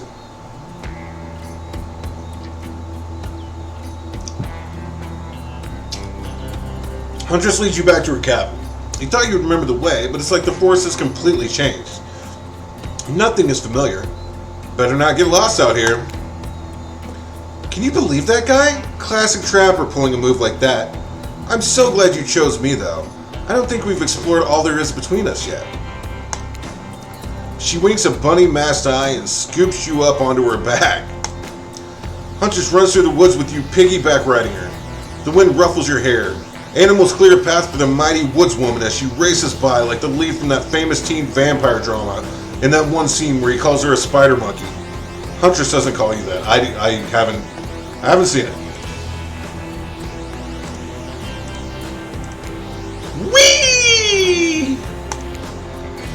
Eventually, she gently lowers you to the ground and you take in your surroundings. A wooded clearing in the forest. Huntress prances about like a deer in a meadow. I like to come here sometimes, clear my head, and hack up a few cute woodland creatures. Foxes are my favorite to slaughter. They think they're so cute and sly, but I see right through them. They're just assholes. Great with hot sauce. Huntress hears rustling, darts off to find his source, crouching down low like an animal. Now you're alone in the middle of the forest. Which way did you come from again? No idea. Your sense of direction is all off. A mellifluous voices floats through the air. Okay. Landing upon your ears like syrupy honey.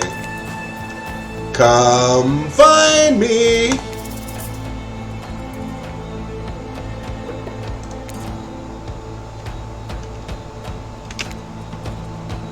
Not bad.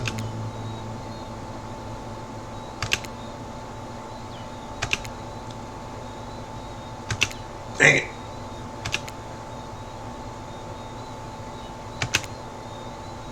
Perfect. I got one perfect. Oh, shit. Oh, God. Tag! You bop Huntress on the shoulder when you find her. She high-fives you. You trying to date this young lady, or just bro down all day? You're so good at hiding. I'm having a real blast. Thanks. They say it takes 10,000 hours of practice to get good at something. That's a lot of fucking practice. Hey, they do say that. That was fun, huh? I keep trying to just relax and have a good time, but that's really hard for me. Anytime I let my guard down, something terrible happens.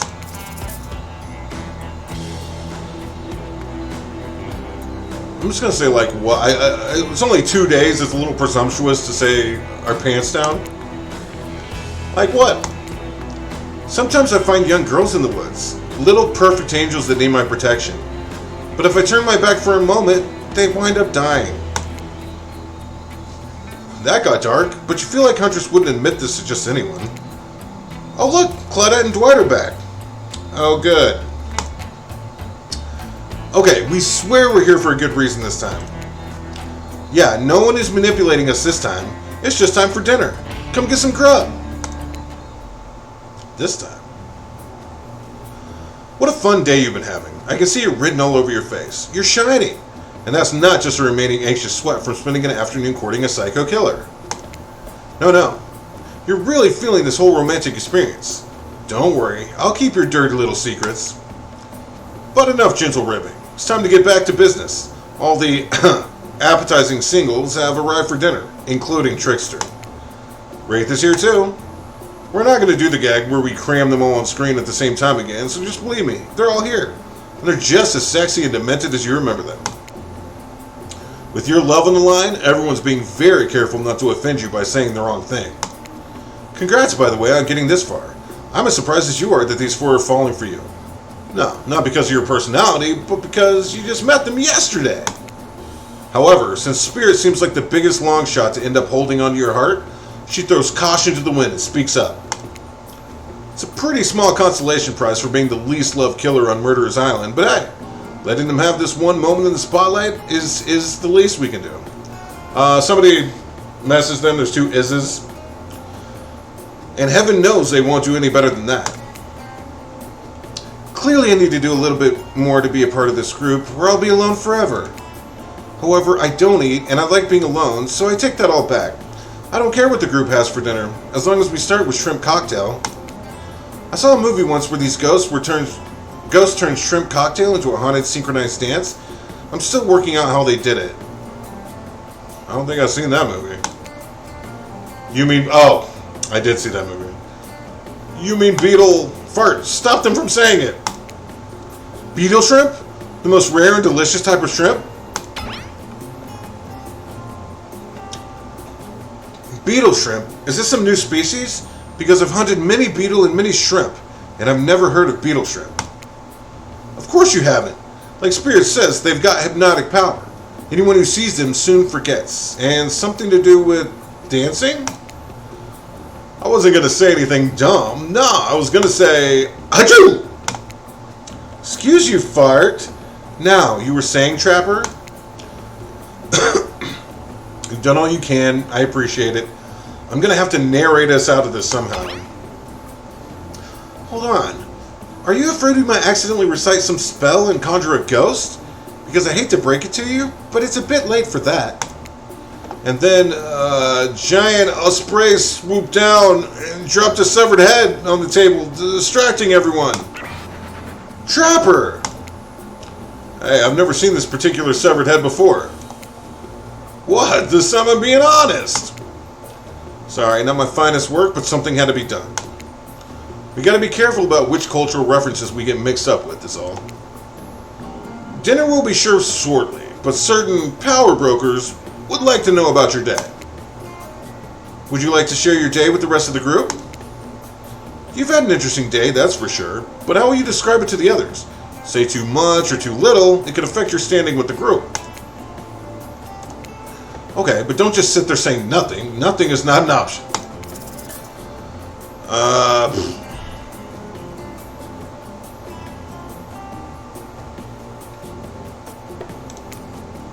Today was nuts. We went to Huntress' secret cabin and killer crabs attacked us.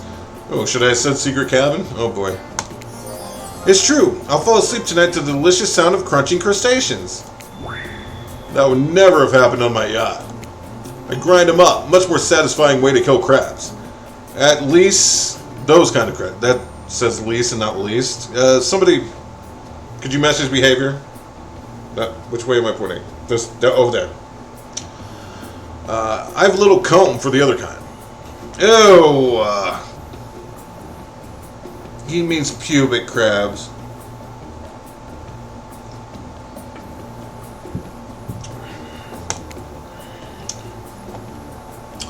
Dwight and Claudette bring out dinner. Everyone eats in silence. No one trusts anyone now, and they're all very tired. Oh wait, no, sorry. That's a dreary supernatural horror thriller set in Antarctica. Not a charming parody dating sim set in an undisclosed tropical paradise. Bony appetite. Bony appetite. Don't you mean bone? Nah, almost everything we serve has lots of bones in it. Even the vegetables. Impossible to avoid on this island.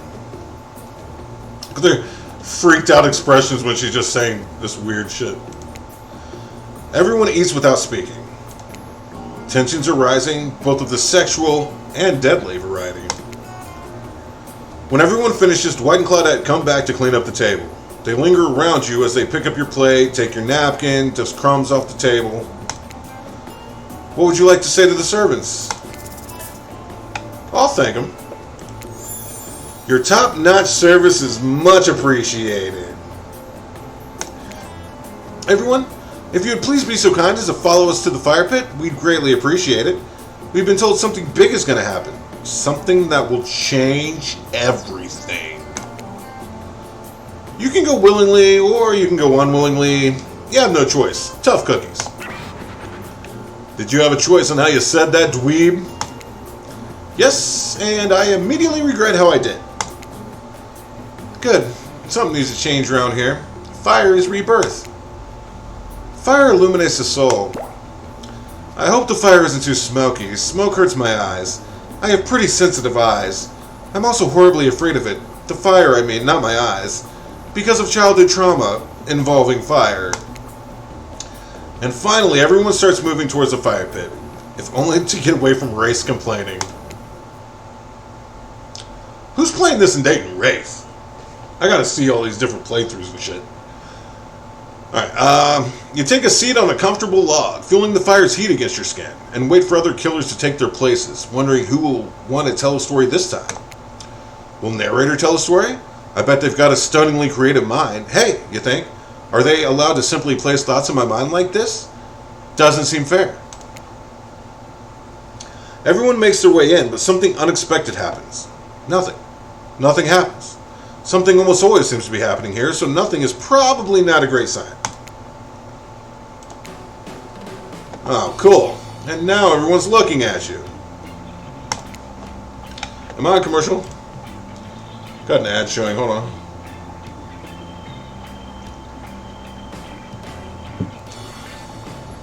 Give me 15 seconds.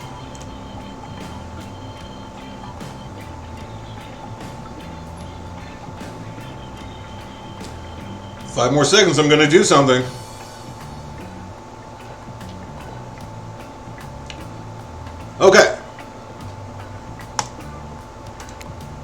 Should I pick someone to tell a story? Or we could play charades? Boggle? Well, actually, we were actually thinking, why don't you tell us a story? Wraith points his spine and skull staff thingamajig at you. You duck out of its way. Who knows what that thing could do? Probably shoot lasers. Try not to bore us. We're just very interested in you. Don't speak for me, Huntress. Now, you can't tell if you're warm from the fire or if it's your nerves heating up. I know that the fire is right here, but maybe if we stop talking about it all the time, we can start to pretend it's not here and doesn't, threaten to burn us all alive. He's not supposed to hear me. Get out of here, Wraith. Fart was about to make an important decision about telling a story or not. Yeah, let's tell a story. Sure, I'm game to tell a story. I hope it's a mystery. Okay, so what type of story do you want to tell? Well, I mean, considering the setting, I'm going to say romance. I'll tell a romantic story. About two lovers who take poison together and die foaming at the mouth? Or about two strong hunters who meet when they both try to bludgeon the same wily Wolverine? Not quite. It's about my parents. They met at a party in college. He was hosting, she'd been dragged there by some friends. They couldn't have been more different, and yet, as the night went on, they were drawn to each other. She made fun of his taste in music, he took an interest in her major, women's studies. They were married within 2 months. Bit soon to know if you can trust someone, don't you think? I mean, yeah, that's totally crazy. Crazier than any of you. It's so sweet. Exactly. I learned a lot about love from them. If you know, you know. Some people don't need years to get acquainted with their partner. Love could spark from a mere look across a campfire. Now you got their attention. Each killer is furiously attempting to catch your eye from across the fire pit. Except for Trickster, who has wandered over to the bar and is loudly playing his own music on headphones to drown you out. Good. I don't like Trickster anyway. Okay, that was not a very good story. I don't mean to insult you, but it's actually quite bad. Sorry, but this narrator keeps it real. We can't just end there. So who else would you like to hear a story from tonight? You look from killer to killer, trying to decide who might be the most entertaining. You know what? I'm not trying to diss a Huntress, but we heard from Huntress yesterday. So I'm gonna let Spirit talk, but because also she wanted to spend time, but we didn't. So maybe this will keep her from killing me. I suppose I could tell a story. I don't really want to, but anything I say is sure to be better than whatever you get out of anyone else in this group. Like all good stories, I stole this from someone in the past who is dead now and can't do anything about it. It's called The Bride, or technically, I suppose, the fiancé. One winter, a young couple decided that the next spring they would be married. The two were madly in love and could not wait for the snow to melt so they could join in matrimony and unite their souls for eternity. Per the latest bridal trends, they decided to have their wedding ceremony at the edge of the woods by a beautiful, shabby chic farmhouse. Together, they spent months planning the details of the wedding. The two created invitations, figured out seating arrangements, and tasted 100 cakes before settling on the perfect one. They chose a lilikoi, by the way. So fancy. I have no idea what a lilikoi is, but it sounds fancy. When it came time to figure out the decorations, however, the bride, or fiancé, I guess, since she wasn't actually married yet, wanted to take the lead and set the style. After all, her boyfriend had been wearing cargo shorts and open-toe sandals for pretty much their entire relationship, so he was definitely not to be trusted. Having decided on such a lovely, natural setting for the ceremony, the fiancé decided that she would create unique floral arrangements from the local wildflowers that surrounded the farmhouse. As soon as the sun rose on the first day of spring, she set off into the woods. Each day she spent hours mapping out where the best blooms would be found, prepared to pick them herself the morning of the wedding so they'd be at the height of their freshness and beauty.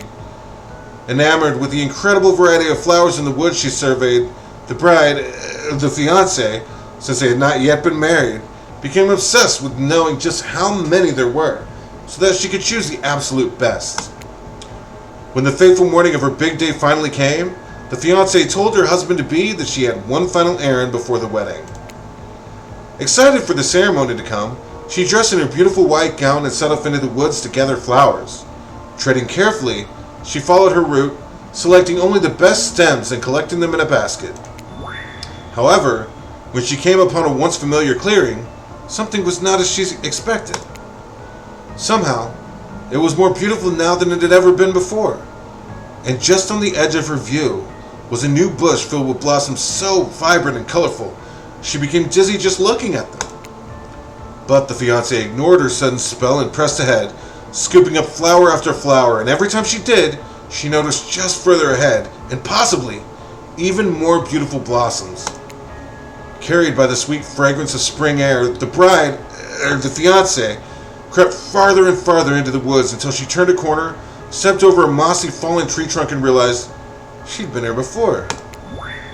But this wasn't the clearing she remembered, or at least not how she remembered it.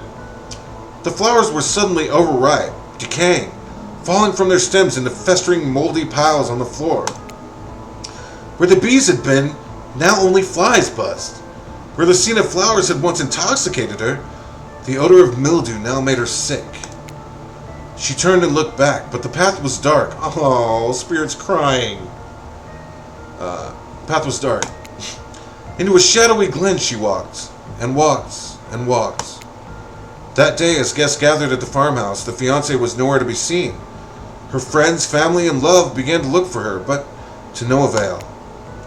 They searched the pasture, the tree line, and into the forest, but there were no beautiful wildflowers or young lovers to be seen. Just old dead trees, trampled vines, and moss-covered rocks. The fiancé stayed a fiancé for eternity, always wandering, looking for fresher blooms to clip, but never finding them. Distracted by a never-ending search for perfection, unable to see that you're loved for who you are. Out there all alone. I thought it was beautiful and sad. Just like someone we know. How was story time? A lot of people like to take pot shots at sequels, but I think every good story deserves a follow-up. I didn't do a sequel. When you think it's the end, the sequel's almost never as rewarding as the original. That's why I'm much more a fan of the episodic style of storytelling. Knowing it's a series takes a lot of pressure off of any individual installment, builds a greater sense of community between audience and creator. Tell me, Fart, if you could delete any sequel from existence, what would it be? That's if it wasn't in this setting, that's a good fucking question.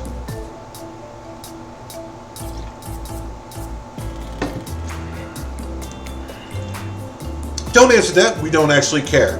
We're just here to make sure that we seamlessly move on to the next segment of the evening. God forbid my small talk get in the way of a romantic Twilight moment. Dwight, I'm gonna need you to shut your yap trap. You know that we need to get back to that thing we do when we're not on screen. Whenever. Come on. Did we not have people read this through whenever they're playing? Okay, you have fun tonight and try not to wink wink end up dead. Why did you say the words wink wink out loud? And what kind of double entendre are you getting at with the end up dead thing? Dwight is physically incapable of winking, not since the accident. And you do know that all these people are despicable criminals with double-digit kill counts, right? Only double-digit? I would have figured at least triple.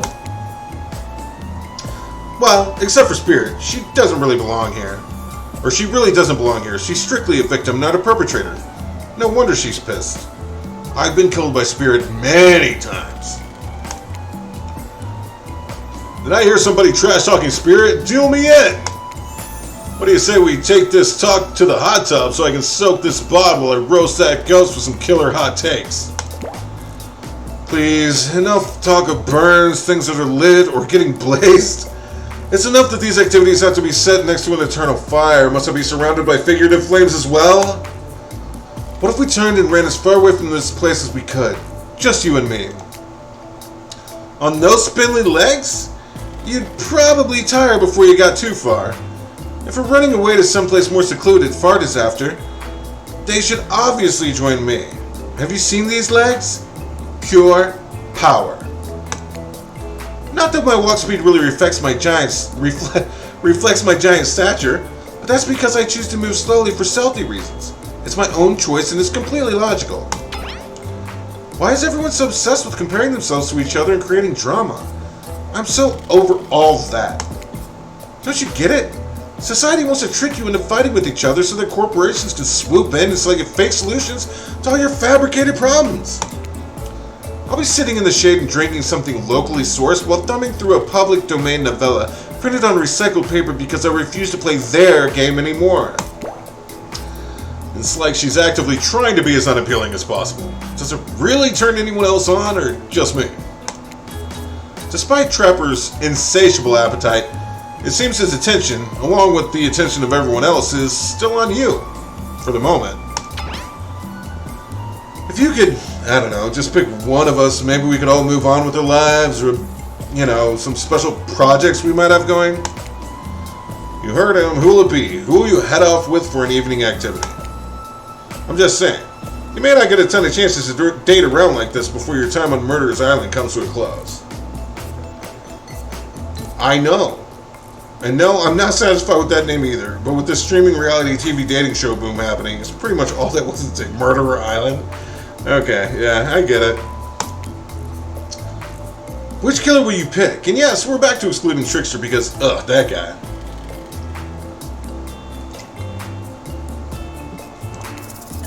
I'm going Huntress, dude. I'm full in.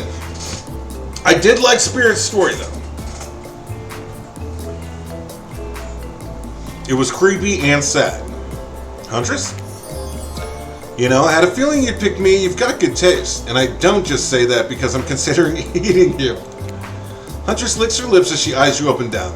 You never felt like a literal piece of meat this much in your life before. What have you gotten yourself into? Let's go over to the bar. I'm going to make you something special. Alright, let's. You and Huntress whisk yourselves away to the bar, and when you arrive, you find an arrangement of arts and crafts supplies? And are those taxidermy tools? Cool, cool, cool. Are you freaking out? I'm not freaking out. You wonder what's going through Huntress's head. Though she's bubbly and enthusiastic, you're always terrified she might snap. Something on your mind? She smiles. Drink this. Huntress hands you a seemingly normal tropical cocktail. If one were to drug you into some sort of state in which you could be operated on, these flavors would certainly hide the poison. Oh boy. Oh boy. Oh man, it's only 17 minutes till Dynamite comes on.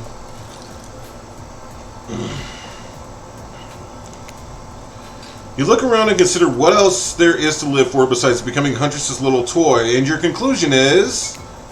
bombs away! You pound the drink. It's quite nice.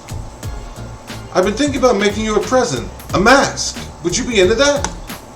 Yes, of course. I've always admired yours. What would you like? And it can't be a dog, even though I know you like them. There was this ex, they were really into Dobermans, like too into them. It's a long story. Oh boy. I want a rabbit mask just like hers.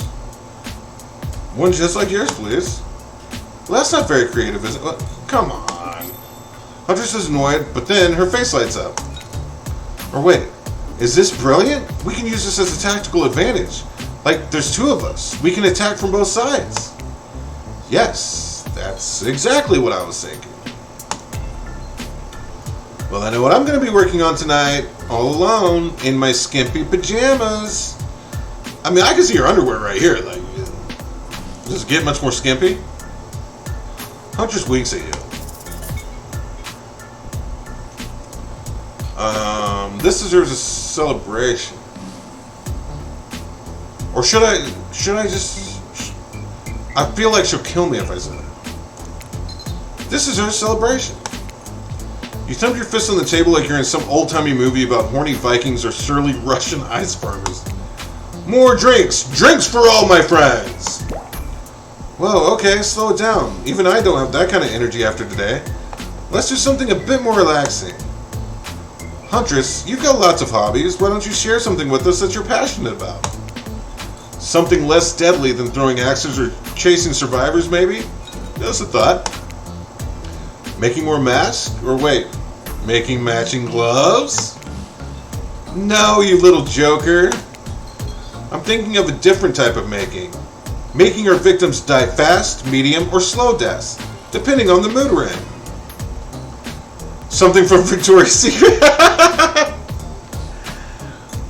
I mean, she's definitely showing off the most. How much would a pair of panties like that run her? It's another round of be careful what you wish for on Murderer's Island. Dwight, I need your help. Doing something in a different place entirely? You read my mind. Meet you there. I'm talking about mycology. I hope I'm saying that right. I don't know that word. You know, mushrooms? I picked a lot of them, and I'm very familiar with which ones make for a great soup base and which ones make you super dead. I'll show you 2 mushrooms. You point at the one that's safe to eat. How am I fucking supposed to know which one's safe to eat? I'm about to end up dead off this. Okay, sounds easy enough. I mean, this one looks nice. That little fella's autumn skullcap after eating one. If the diarrhea doesn't kill you, the liver failure probably will. Next up, this one's very easy. I'm sure you'll nail it. Point to one that won't result in almost instant death if you eat it. Ruh-roh, you would have just eaten a deadly dapperling, which has a name that's both adorable and, well, deadly. Adorable and deadly. You know anyone like that? Hee hee hee. Final question. Which will make you jump for joy and which will make you vomit until you die?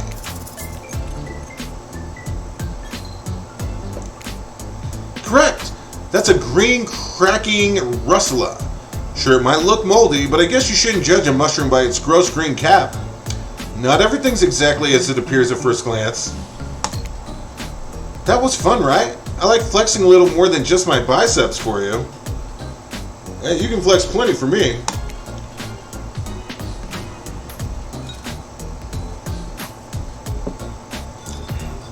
Tabulating your answers and...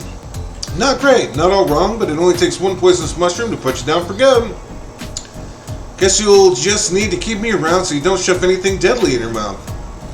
I'm on board. Huntress claps her hands giddily. I appreciate you spending time with me tonight. I know the other killers are all very alluring in their own way. It means a lot that you spend time with a forest bumpkin such as myself.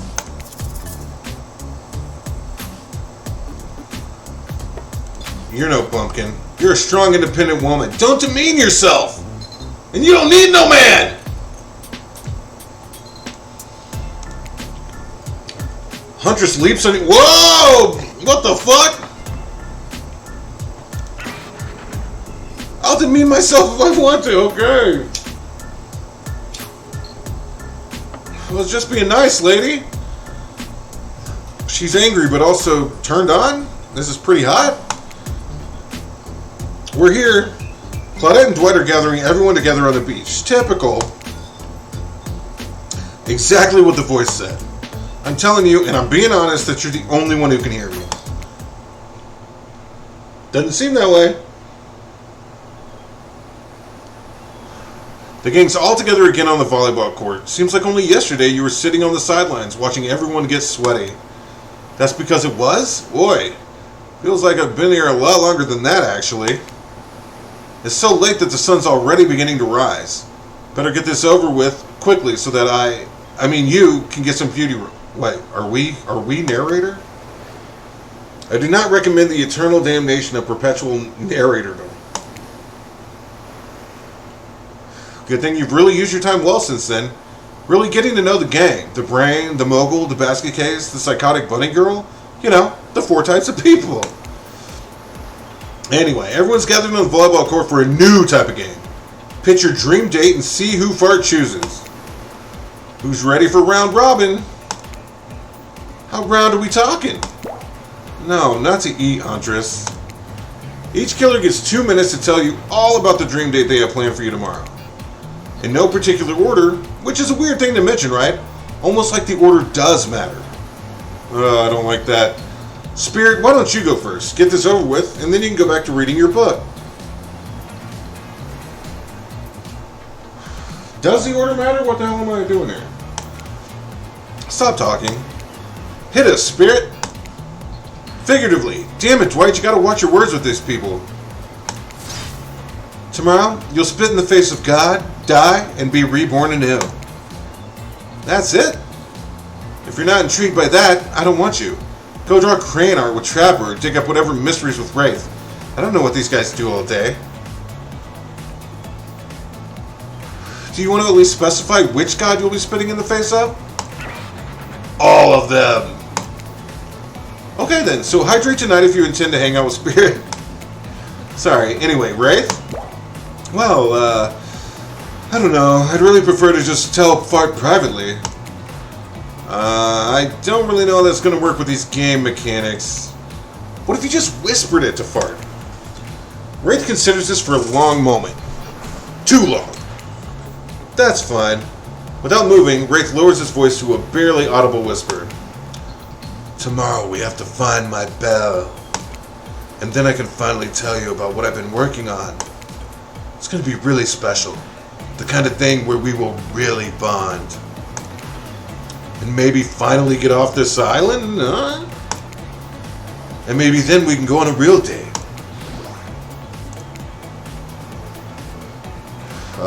You done? Is that it? Wraith nods, proud. Trapper, without further ado, would you like to make us all uncomfortable by pushing the boundaries of what's acceptable not only in polite society, but within the narrative of this in-world event, and also the larger meta-narrative of a Dead by Daylight dating experience? Sometimes you just gotta say it. Why, yes, thank you, I'd love to. So first, you're thinking of picking me? Well, this is your final warning. Pick me and be punished. And rewarded? Tomorrow will suck. Probably. Not an easy guy to get along with, I know that. But I can tell you this much. I'm hiding a secret on this island that will make fans shit themselves with excitement. If you like Trapper, you're gonna love it. And if not, you're a maggot. Also, everyone, even confident, sexy ladies in rabbit masks, better stay the hell away from my yacht. Great. Huntress, why don't you take it from here? Welcome back, Future Shocker. Okay. I've been basically almost 100% focused on the Huntress. I slipped in a little Spirit to tell the story, but tomorrow morning I'm planning a nice atmospheric breakfast on the yacht. Don't worry, Trapper won't even know it's gone. What was that? Nothing, go away. Then, boy oh boy, I've got such an adventure plan. It involves hunting for treasure. What kind of treasure are we looking for? Guess you'll have to pick me to find out. Let me tell you, it's primo stuff. Now, if you don't mind, I've got to start preparing because it's clear already you're going to pick me. I mean, yeah. I was probably going to, but also I know this game is not like super long, so I might try to just get through it once. But it is House of the Dragon night, so. And time's up, everyone. Gosh, you'll need to dream about these options so you're ready to choose in the morning. Now go dream about all those swoon-worthy options so you're ready to make a choice come dawn. Have a swell night. I mean, you could just keep me updated, Future Shocker. Did you two forget to mention something? Oh gosh, how can we forget? Before you run off to slumber peacefully, there's one more thing to do. No reality survival dating competition parody would be complete without singling out one of our contestants who's already teetering on the edge of a psychological break. and giving them a little push. Hold up. This has been a survival dating competition parody this entire time and I'm just now finding out about it? Come on, the signs were there. You just didn't read them. We have beef? I hope it's Kobe. I didn't, there's a lot of things about that game I didn't tell you. And I'm still not going to tell you. Welcome to Murderer's Island! It's now time to eliminate one of the killers. Oof, it's like a butchering, but it hurts even worse. You can't kill a killer, but can you break their heart? Do you dare to even try? You mean... That's right. Tomorrow, one of these sexy slicers will not be eligible to take you on a date. Who's it gonna be? But why? Because it's dramatic? Because it's surprising? Because it's a classic reversal of fate? And it'll hurt someone's feelings? Someone dangerous?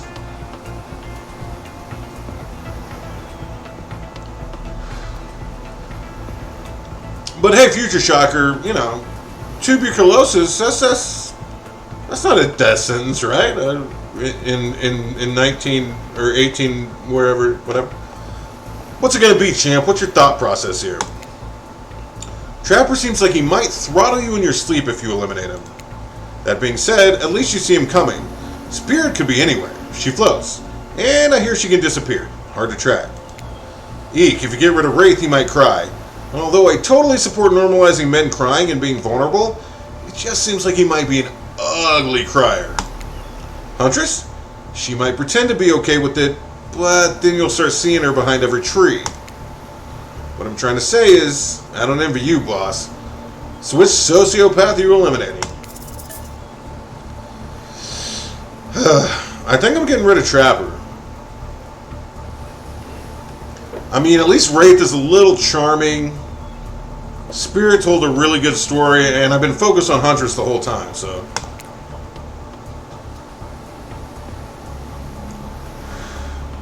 Oh, I got an achievement for that. Okay. This was very simple. Trapper, you scared the living shit out of me. You're eliminated. That's fair. Honestly, though, I don't care. You suck. But not in a good way. You bore me. You personality-free maggot. It wouldn't even be fun to kill you. Which I was totally going to do tomorrow the first chance I got. So really, this is win-win for both of us. Still might kill you, though, out of principle for eliminating me.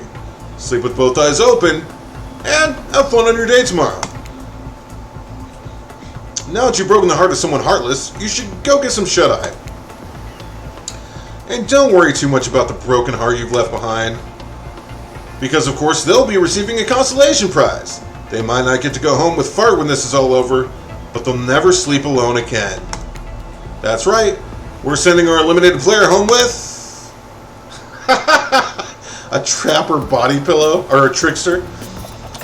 Their own mostly new Trickster body pillow. The next best thing to the real Trickster. Might not hug you back, but it definitely won't try to stab you. And how do we know? Because I've tried it. That's right, it's Dwight tested. Claudette approved. Hope you sleep well tonight, Fart. You're my hero for what you accomplished. How can you sleep tonight knowing what you've done? No, not because of the guilt. I mean, knowing that there's a legit homicidal maniac who hates you so close by. How can you sleep tonight knowing what you'll do tomorrow? I don't know how you'll do it, but you better go before Dwight and Claudette come back and put you to sleep themselves. You know those two. Schedule, schedule, schedule. Alright, one sec.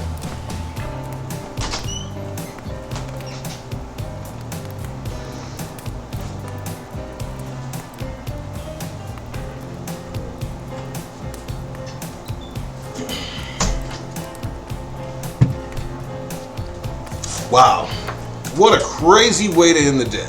An elimination? I didn't even know it was that kind of game.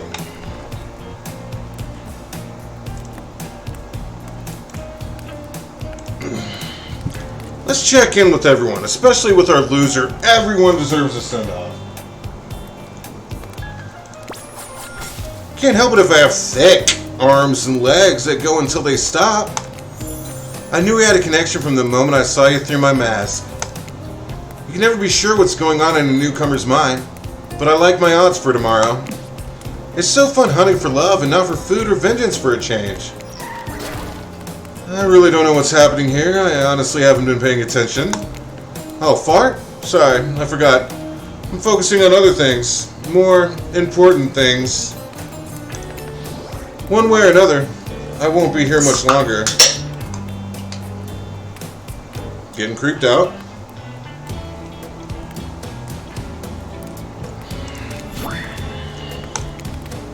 I don't handle rejection well. At least, I don't think I do. No one's ever been dumb enough to reject me before. Yeah, the more I think about it, the angrier I'm getting. And I'm a giant rage monster, so everyone in this room should be scared right now. Turn the camera off. Did I think there was a chance I might get eliminated? Yeah, I did. Did I care if I got eliminated? Not even a little. Does the volume of words I spend talking about how much I don't care about things signify a deeper yearning within me to be seen, heard, and validated by those around me? Nah. What? No, you're not part of this. You don't get a confessional. No, nobody rejected me. I rejected Trapper. Also, my name is Fart in this game. It's cool, man. I'm not a part of anything, you feel me? I'm not a cog in anyone's machine. I'm my own machine. This whole thing's pretty cute, though. Charmingly low budget, old school marketing vibes. Not gonna lie, kinda wish it wasn't so busy right now. I'd definitely be down with a reality show style dating competition with survival elements. But I got my new album, upcoming tour, finalizing new sneaker line, producing a limited series on my live, starting a new social media NFT crypto app, doing these private gigs over on IP Island. But dudes, you gotta come check it out. IP Island's dope. It's where the real killers are hanging out. Fully licensed, no legal drama. Lawyers, take a hike. I'm gonna tell everyone that Trickster said that about them, don't worry. I'm talking your favorite established characters from all over pop culture that can't be seen on this island. Oh, you probably can't even mention them, like Don't you say it. Look, we get it. You're very popular and in demand, but we have a game to get back to, and I don't want to get sued. Ghostface! Oh! So sued. Come on! Whatever, I don't even care. I'm the Trickster. See you around, Fart. You too, narrator. I have a name, you know. You do? Yes! Seriously, they did not pay me enough to deal with you people. Is it my turn? What? No, it's not your turn. You're sentient water. How are you even sitting in that chair? What's a chair? It's the thing you're getting on wet, and now it's gonna smell like mildew. Okay, rude. Fine, let's just get this over with. It's your turn, Ocean. Do your check-in. Check-in? I was just looking for the bathroom. Bathroom? Are you serious? It's down the hall to the left! It's okay, never mind. Clobbering time? You mean CM Punk came out? Never mind. What does that mean? No, not you too. This wasn't meant to be a confessional time for literally every character in this game. It's okay. We don't have to confess anything. We've just been working our asses off for 2 days straight and wanted to sit down somewhere. This chair is wet. Yeah, I think the ocean just peed on it. How is that You know, I don't care. You two are looking pretty pleased with yourselves. I've got something to confess. Ah, great. What's it gonna be? You ate glue in second grade? You cheated on an algebra test once? Watching Trapper get eliminated was the first time in this unending spiral staircase of pain that is my life that I felt even a modicum of joy. Every minute I'm alive is a nightmare. This place, this sun, these sweet sugary drinks, it sounds fun for a long weekend, but for an eternity?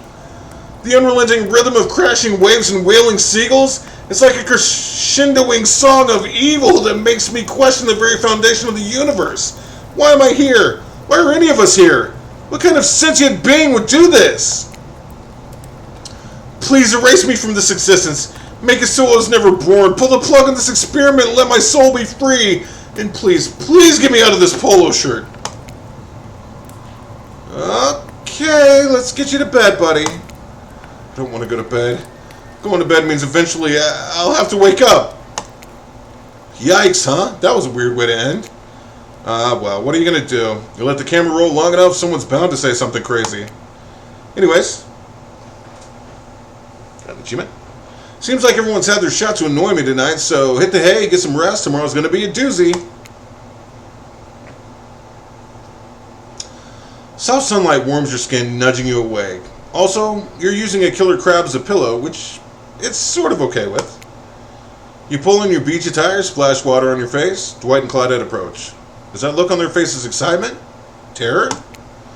You notice your stomach flutters with butterflies. Someone's in love.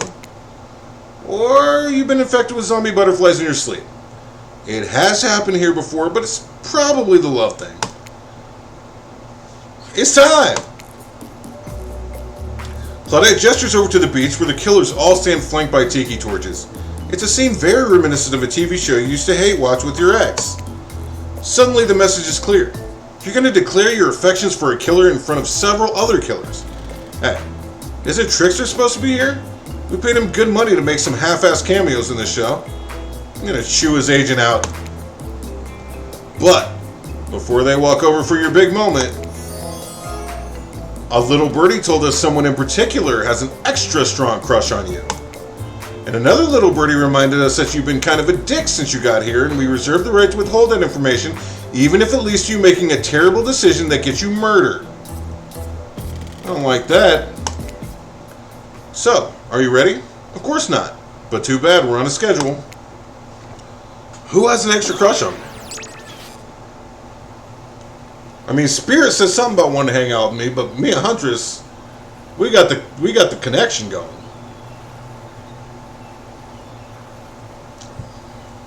You make your way over to the row of hotties. Claudette and Dwight stand off to the side, hands behind their backs. It's been quite the 48 hours, but there are clearly sparks in the air. And I'm not just talking about this rusty chainsaw, though I do recommend staying away from those sparks. Time for our newcomer to confess their love. Wait, I have to do a drum roll for this. No, you don't, but who cares? Fart, who do you choose for your solo date? Can we at least do the flower thing? Dwight, I thought we agreed to keep that between us. No, not that flower thing. The thing where the suitor gets a flower as a symbol of the contestant's love and affection. Oh, right. I suppose, but no roses. We're such a cliche at this point. Well, that's good, because I tried to pick a rose, but I got an ouchie, so I settled for these. The fuck are these? Beautiful. You done good, Dwight. This is a lovely bouquet. I hope Dwight saved some of these for Claudette. They're a thing, right? You're getting that vibe too? Just me? Sorry, you got other things to think about right now. Fart, who do you select to receive these flowers and spend the day with you today?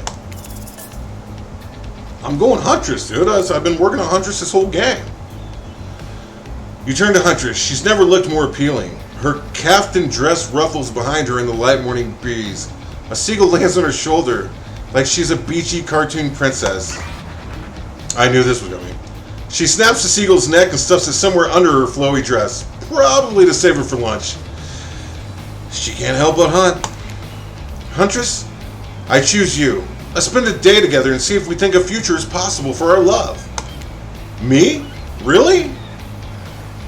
You surprised? Really? Huntress throws her hands up in the air like a bear and gallops towards you. At first you think she might swipe at you with her gigantic hands and knock the life out of you. Instead, she scoops you up into a hug and takes her place at your side. Look at those eyes, oh my god. And she just stuck her tongue out at all the other killers. Sometimes the immature move is the right one. It's sure to be a fun day. We'll just be here, not getting to really participate even though survivors matter too, while you go off and have a grand old time. Yep, just Claudette and I hanging out, no one competing for our love. wondering what we did in the past life to end up embroiled in this unrelenting misery. But go have a blast! Huntress eagerly leads you to the yacht to begin your romantic day together. You have to admit, warm, salty air on your skin, the sound of crashing waves. This is a pretty perfect morning. Just you and Huntress. Hey, cuties. Ah, Ocean's here too. Did you know I'm teeming with flesh-eating bacteria and dead bodies? That pesky Ocean, always killing the vibe. You turn to Huntress. You sure you're okay here on the ocean? I know you don't like to be out in the open. Something about being here with you makes me feel safe. You both sit down at a beautifully set table on deck of the boat. A wide spread of mouth-watering breakfast goodies are arranged in front of you. Can we get you anything? You look a bit green. I get extremely seasick. And Tricks to replace all the island's Dramamine with party drugs, so... Wait, how did they get here? Weren't they just on the beach consoling the rejected killers? Are there more than two of them? You motion one of them over. We'll both take a screwdriver, hold the orange juice. Of course. So, just vodka. Hey, can you play this particular song for us? Set the mood? You hand Dwight a piece of paper with a song title written on it. Sure. Though I doubt Trapper has it in his final collection. Soon the haunting melody of Huntress's mother's lullaby streams through the yacht's expensive stereo system. Oh man, she gotta love that. The boat rocks as though to the rhythm of the song. The eerie, melancholy mood is really quite romantic. Breakfast has never been this intimate. You reach out to touch Huntress's hand when suddenly a loud bellow scares you. You knock your freshly poured flute of straight vodka onto the pristine deck. It's Trapper. He's screaming at us from the beach. Look how tiny he looks from all the way out here. Huntress squishes his head between her fingers like a child and giggles. Damn you both! The chairs you're sitting on are worth more than your lives! Get back here!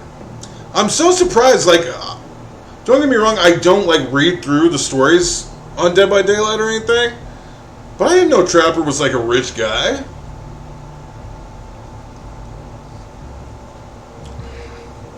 Definitely gives me incentive to go and, look at that shit. He's not wrong. Hey, Claudette, take us out farther. Aye, Captain. Can she drive a boat? Guess we'll find out.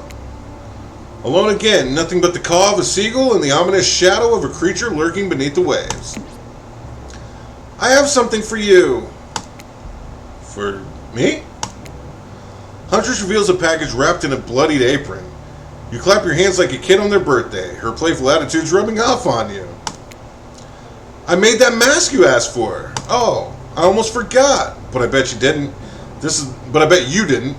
This is the whole reason you pursued Huntress, I bet. Definitely to get a mask of your own. No other reason. Here you go. Awesome! It's perfect. You put it on. It fits your face like a face glove. You gaze at Huntress through the eyes of the mask. A swell of emotion surges through you. One has become two. Rabbits be multiplying, even in mask form. Let's go back to my place. She downs her screwdriver.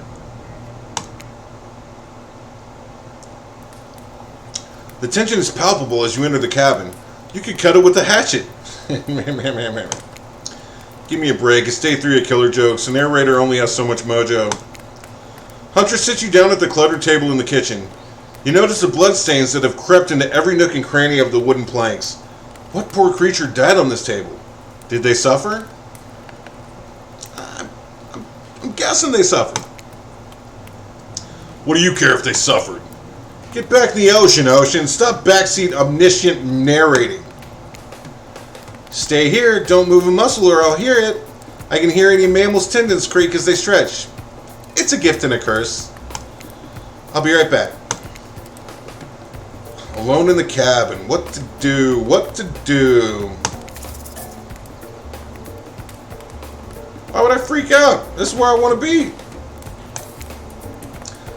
Clean up, everybody. Do your share.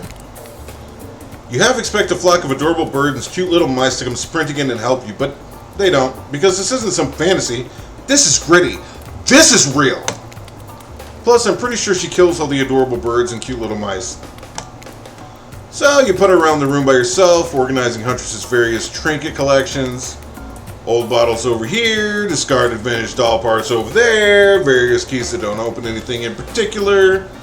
Doesn't she have a drawer filled with these? Everyone has a drawer like that. Then you lay a blanket down in front of the fireplace, for no reason. No reason at all.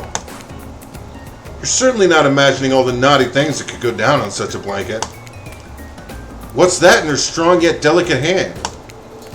You reach out for her, longing to stroke her blood-matted hair and scratched up shoulders. The shoulders show no scratches, her hair looks fine in this picture, I'm just saying. I thought we could get warm by the fire.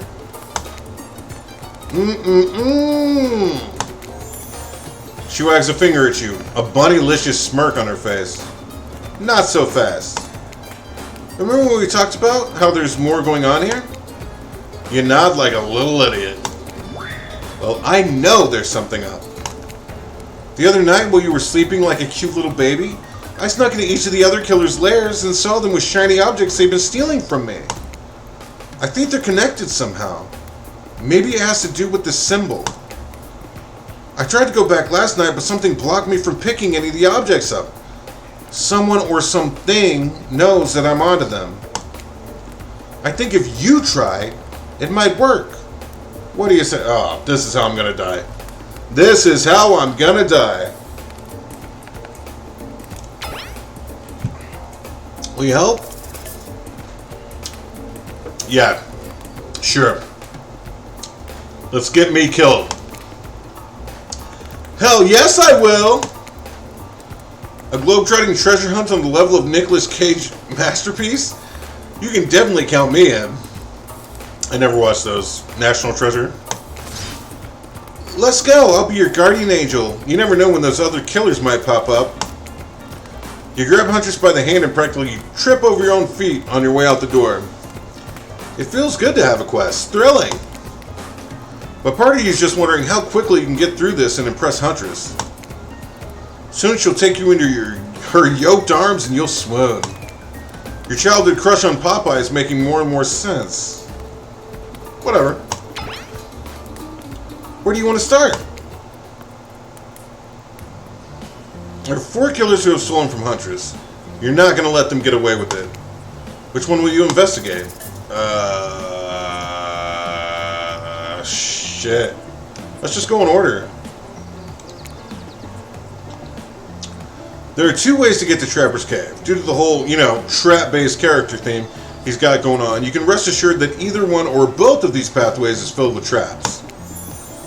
You turn to Huntress for advice, but she only giggles and shrugs her shoulders. You're on your own, it seems.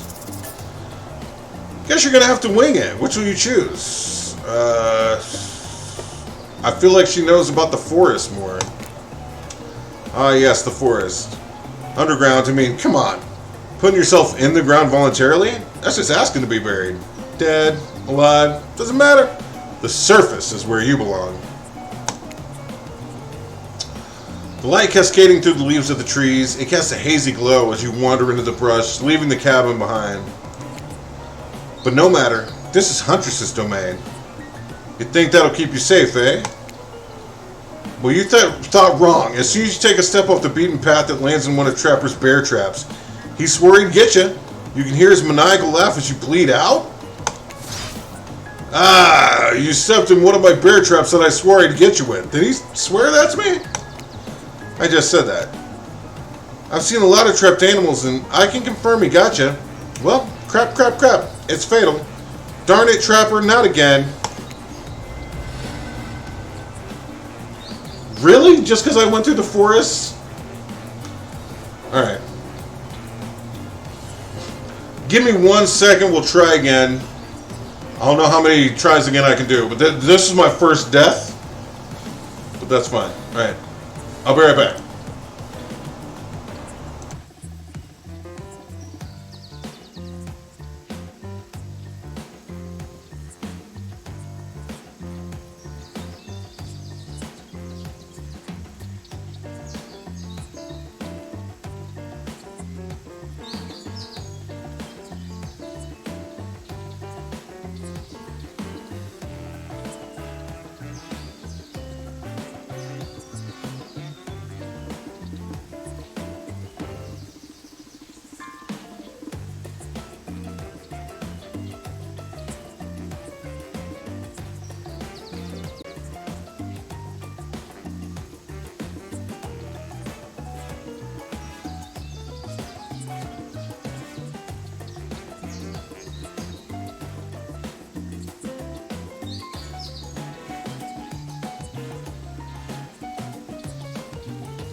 Alright. Let's try again. How far back is this going to take me?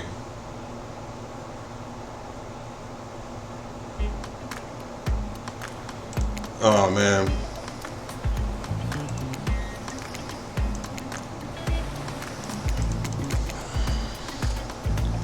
This is a ways back. I guess I should save it. 229.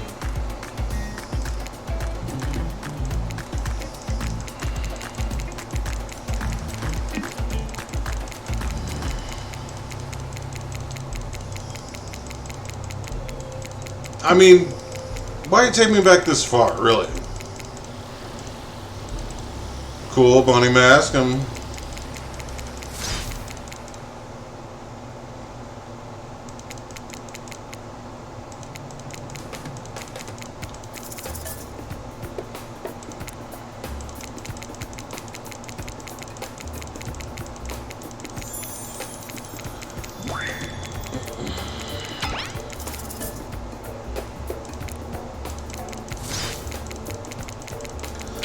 I mean, I don't know how often I fucked up, but I'm hoping I can.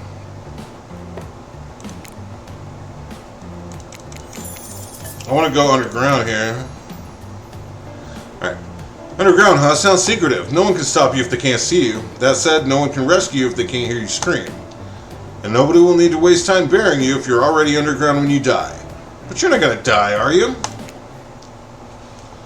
Hopefully not. Surely a dimly lit tunnel like this must be rife with traps. However, you managed to make your way along, distinctly uncaught by any traps, rusty, bare, or otherwise. I got this. You're doing great. You're not at all afraid? Who, me? Nah, I gotta say, this is up there amongst the nicest, damp, and seemingly abandoned tunnels I've ever wandered through. Look, it even has lights. Inspired by Huntress' bravery, you dig deep inside yourself and summon courage of your own. Which is good, because you're going to need it if you're going to head through that very murdery-looking passageway ahead. You enter into a humid, shadowy cave. Dripping water echoes all around you. It's definitely not cozy like the cabin you left behind. I mean, this looks kind of cozy, honestly. You wonder, how deep does that pool of shiny water go? Let's get this over with. When your eyes adjust to the darkness, you see Trapper. He leans against the wall of the cave like a detective in an old film noir. I knew you'd come. Trapper, get out of our way, or I'll skewer you and serve you for lunch. You're wasting your time. You'll never find what you're looking for. Unless what you're looking for is a minigame. What? A minigame? How unexpected, how playful.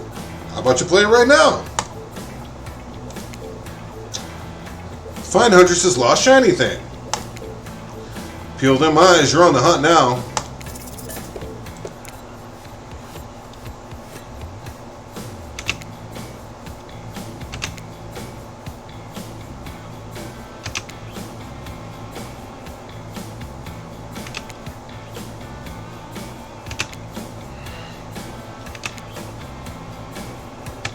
Shit.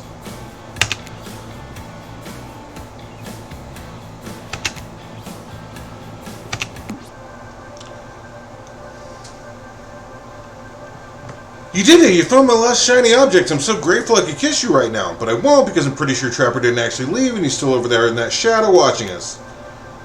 Later, Trapper, you thieving little perv. Hey, that's not fair. I'm huge. Come on, Fart, let's hurry to the next place. It was a pen? I think it's just a regular old pen, but we don't need to point it out. She's happy and isn't all about, I guess.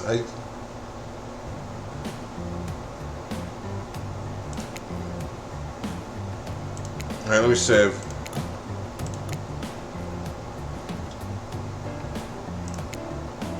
Did that say?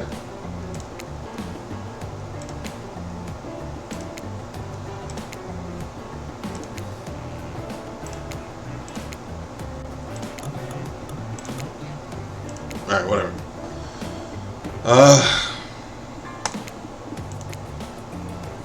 You've been to Trapper's dank little hideaway. No need to go back there.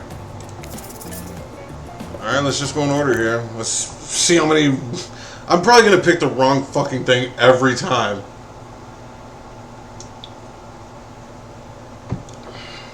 This place is spooky as heck. Wasn't the beach sunny and beautiful just a moment ago? So you're telling me your precious shiny thing is up there? Pretty great, right? Finally a chance to activate those quads. Don't get legs like this from standing still. But you already know I love a good workout. Running, jumping, climbing, roughhousing. Get that damn shiny thing before your immeasurable horniness melts your brain and runs down out of your ears already. Yeah, I called it out. It's obvious to everyone. Just own it. Not that horny. So, shall we? Inside the lighthouse is so dark you can barely see the step in front of you. But that's okay, because you got about 100 stairs to practice getting the hang of this in the dark. What am I doing? The hang of what? However, something about this gloomy place is really wearing you out and messing with your otherwise happy, horny aura.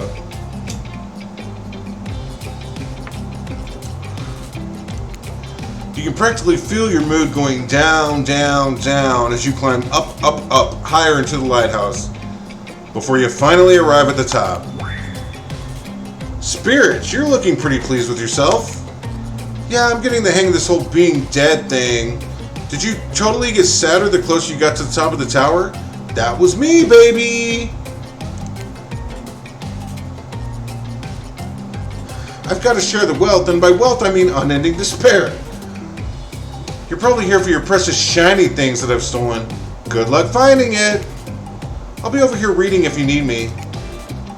Let's find this shiny thing. Anything to brighten the mood in here. Don't miss the treasure. This is a treasure hunt, not a treasure miss.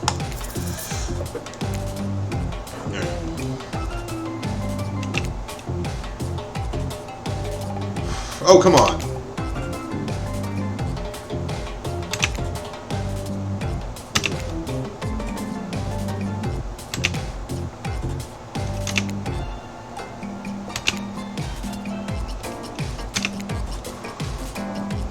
Ah, that one wasn't good. Okay, we got it though. Yes! You're really going a long way to prove your dedication to me. You know I noticed, right? I can see a raccoon lick itself from 200 yards away in pitch darkness. I definitely see you working that little butt off for me. Oh, my little butt. A shark bottle opener? This is the fancy item? Whatever, you're a real team player.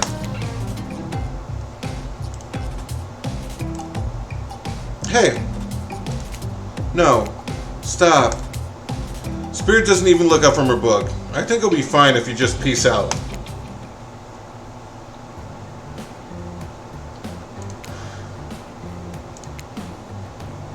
Alright. Wraith's Cosmic Dump. Alright. When you arrive at Wraith's Oddball Hangout Zone, you immediately understand why they call it the Cosmic Dump. They being me, obs. It's as if there are items and elements from all over the universe in this space.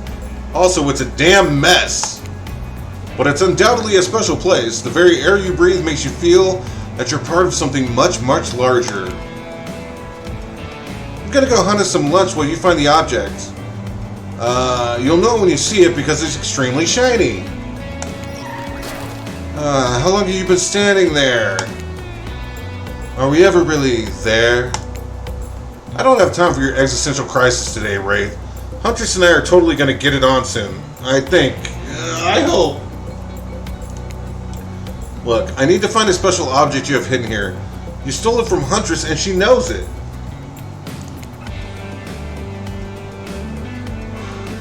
So, you're trying to figure this whole thing out too, huh? Come check this out. Bit of a subject change, but sure, it's Wraith we're dealing with after all. Wraith leads you to a telescope, through which you can see a far-off island in the distance. Oh, there's lights and stuff? Holy smokes, is that... Sorry, I actually have no idea what that is. Would you mind filling me in? It's IP Island. Where all the coolest killers from intellectual properties that were legally obliged not to mention by name hang out and party with Hollywood celebs and Silicon Valley moguls? That's not even all. Zoom in. Over there.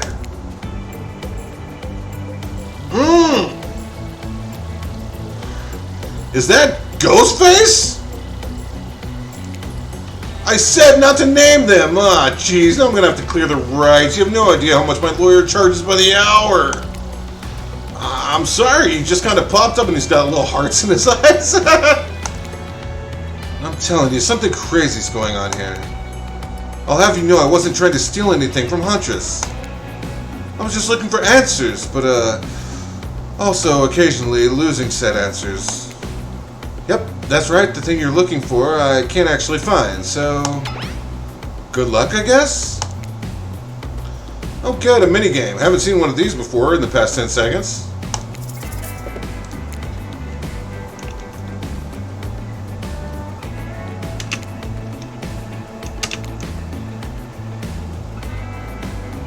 Ah, fuck.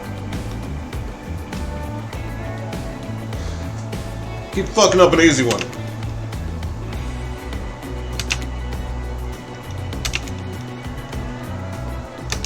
Ooh, yeah, that was good.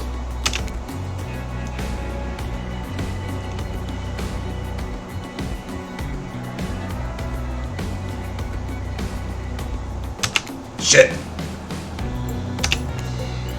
You see an old pair of glasses on the ground and quickly grab them. You found it, so shiny. I knew I could count on you, Fart. And that's saying something because I literally never learned to count via any traditional system of numbers. Let's get out of here. Wait, a pen? A bottle opener and glasses? It's hard to believe these old glasses really mean anything special, but a lady like Huntress deserves whatever she wants. You spend a moment imagining Huntress with glasses. Would she wear them over the mask or under? Hey, that's not just some junk. Those are my reading glasses. I just subscribed to Highlights. The children's magazine?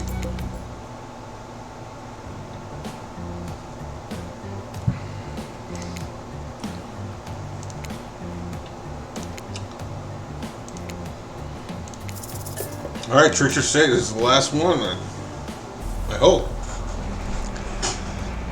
You arrive at Trickster's stage, but there's no one here. Not Trickster, not an audience, not anybody. Nothing eerier than an empty concert venue. Think of all the friends that once swayed here. The beers that sloshed over red Solo cups. Street profits. Mosh pits. Tall guys standing in front of you for the entire show. Lifelong friendships that actually only lasted one summer. Good times.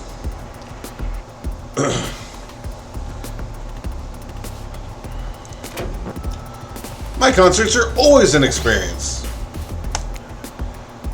You should really come to one of my after parties sometime. They're a real scream. I'll put you on the VIP list. I prefer acoustic balalaika music. Trickster, I've never listened to your music, and I think sampling the sounds of people's screams is very been there, done that. Hey, no one talks to Trickster like that. How do you know about my samples? Somebody's obviously a much bigger fan than they're letting on. Show me where Huntress's shiny, mysterious object is, or I'll wipe that grin off your face with a chloroform-drenched rag. Damn, I'm over here threatening a killer. Way to harsh my mellow. Deranged violence and torture is only cool when I do it because it's my commentary on a shallow society, and I make it look sexy as hell. Your thingamajig is that away. Trickster backs away from you and resumes practicing an intricate dance routine. The way you stood up to that bootleg Backstreet Boy just now was wow. If it weren't so strong and stable on my feet, I'd swoon, but it just wouldn't be believable. Find me my shiny thing, champion. That's me. Oh boy.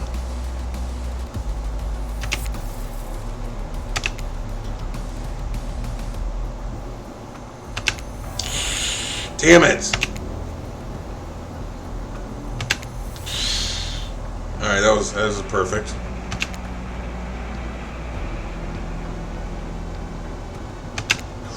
Ooh, yeah.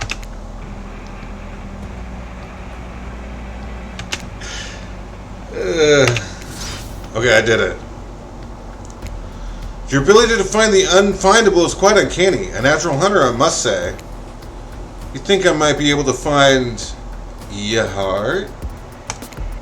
I would hope so. It's very important to locate and remove all the internal organs of your prey as soon as you fell them so their meat doesn't spoil. The gold coin from the beginning?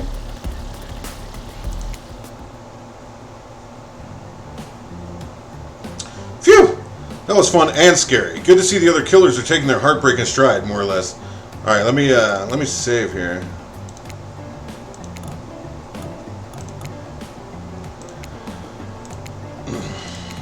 And you got a really nice tour of some of the island's lesser-known haunts. Haha, boom, still got it. I get it. We make a pretty good team, you and I. What can I say? I appreciate a fine collection. Now that yours is back in order, maybe we could head back inside to appreciate it. And you collect a certain other special gift I've been meaning to give you. A special gift? Is it shiny? I suppose it could be if you oil it up enough. I don't like that. I'm going to be me, you and me both, narrator. When you enter the cabin, it's dark, barely lit, deep shadows stretching from wall to wall. Somehow it manages to be a little bit terrifying, but also a little romantic. But you barely even notice. You got other things on your mind. Heyo! You're practically undressing each other as you walk through the door. Mine's elsewhere. Neither of you realize that the door is wide open already. Oh boy, who's in there? You're incredible. Every time you found one of the objects, my heart beat faster and faster. Your nimble hands. Is there anything they can't find? The fireplace is crackling. Your heart's pounding. The smell of cinnamon is in the air. But wait. Who is that? Huntress quickly pulls her beach cover back up on... Oh, God. Come on, man. I've earned it. Mother? My darling. Oh, shit. Huntress's mom? The older Russian woman, bearing a striking resemblance to Huntress, sits, warming her hands by the fire. She turns to you, and you're shocked to see that she appears to come from a completely different time in history, wrapped in old, unfamiliar clothes that are completely out of place here at this beach retreat. Without thinking, you blurt out, what an honor? It's you! I can't believe this. You're the Mama Huntress. I've been dying to meet you. Well, nearly. Can I help you with anything? Glass of vodka? Hatchet for revenge on the elk who slayed you? Oh no, my child. I'm quite content. Just happen to know my little darling is taken care of. Huntress chuckles nervously. Hi, Mama. Cledit and Dwight burst in like they're in a prank video. Bet you weren't expecting this date to include meeting your mom. What? Hey, Huntress, how do you feel about your dear old mama coming to interrupt your date? Huntress throws a hatchet directly at the two survivors. It skewers the wall in between them. Without another word, they quickly scurry away. Ah, get out of here, Claudette. Get out of here, Dwight. Good girl. Huntress turns to you. I hope this is alright. I'm just going to be nice. I'm just going to be a nice boy. Of course it's okay. I give great parent. Huntress breathes a sigh of relief. It's just not the mood I thought we're coming back to, but I'm here now. I'm in it. I'm ready to meet your mama. Thank goodness, because my mother's the only person, most important person in my life. We Russians invented tea. Did you know that? No. Mama Huntress shoves a cup in your hand, and as you drink your tea with her, the air becomes warm around you. You, Huntress, and her mother sit by the fire, exchange stories and anecdotes. Mama pulls out some old-timey pictures of a young Huntress in black and white holding bloodied animal corpses with a chilling, dead-eyed stare. You all laugh and eat raw meat of some kind. Ugh, it's a lovely time, almost like you're back home. You've forgotten that you're on a possibly cursed island atop what is likely some sort of hellmouth. Buffy? Look, that's not official lore. I just call it like I see it. Every so often, Mama Huntress clutches her stomach and her eyes stare into the middle distance. She mutters some sounds as if reliving the moment she was skewered by an elk. It's very grim. I like you. Thank you for indulging me in my tea and stories. So tell me, what are your intentions with my... That means bunny. But you guessed that already, didn't you? Or by now you've got your translator app ready. I don't. I don't have an app.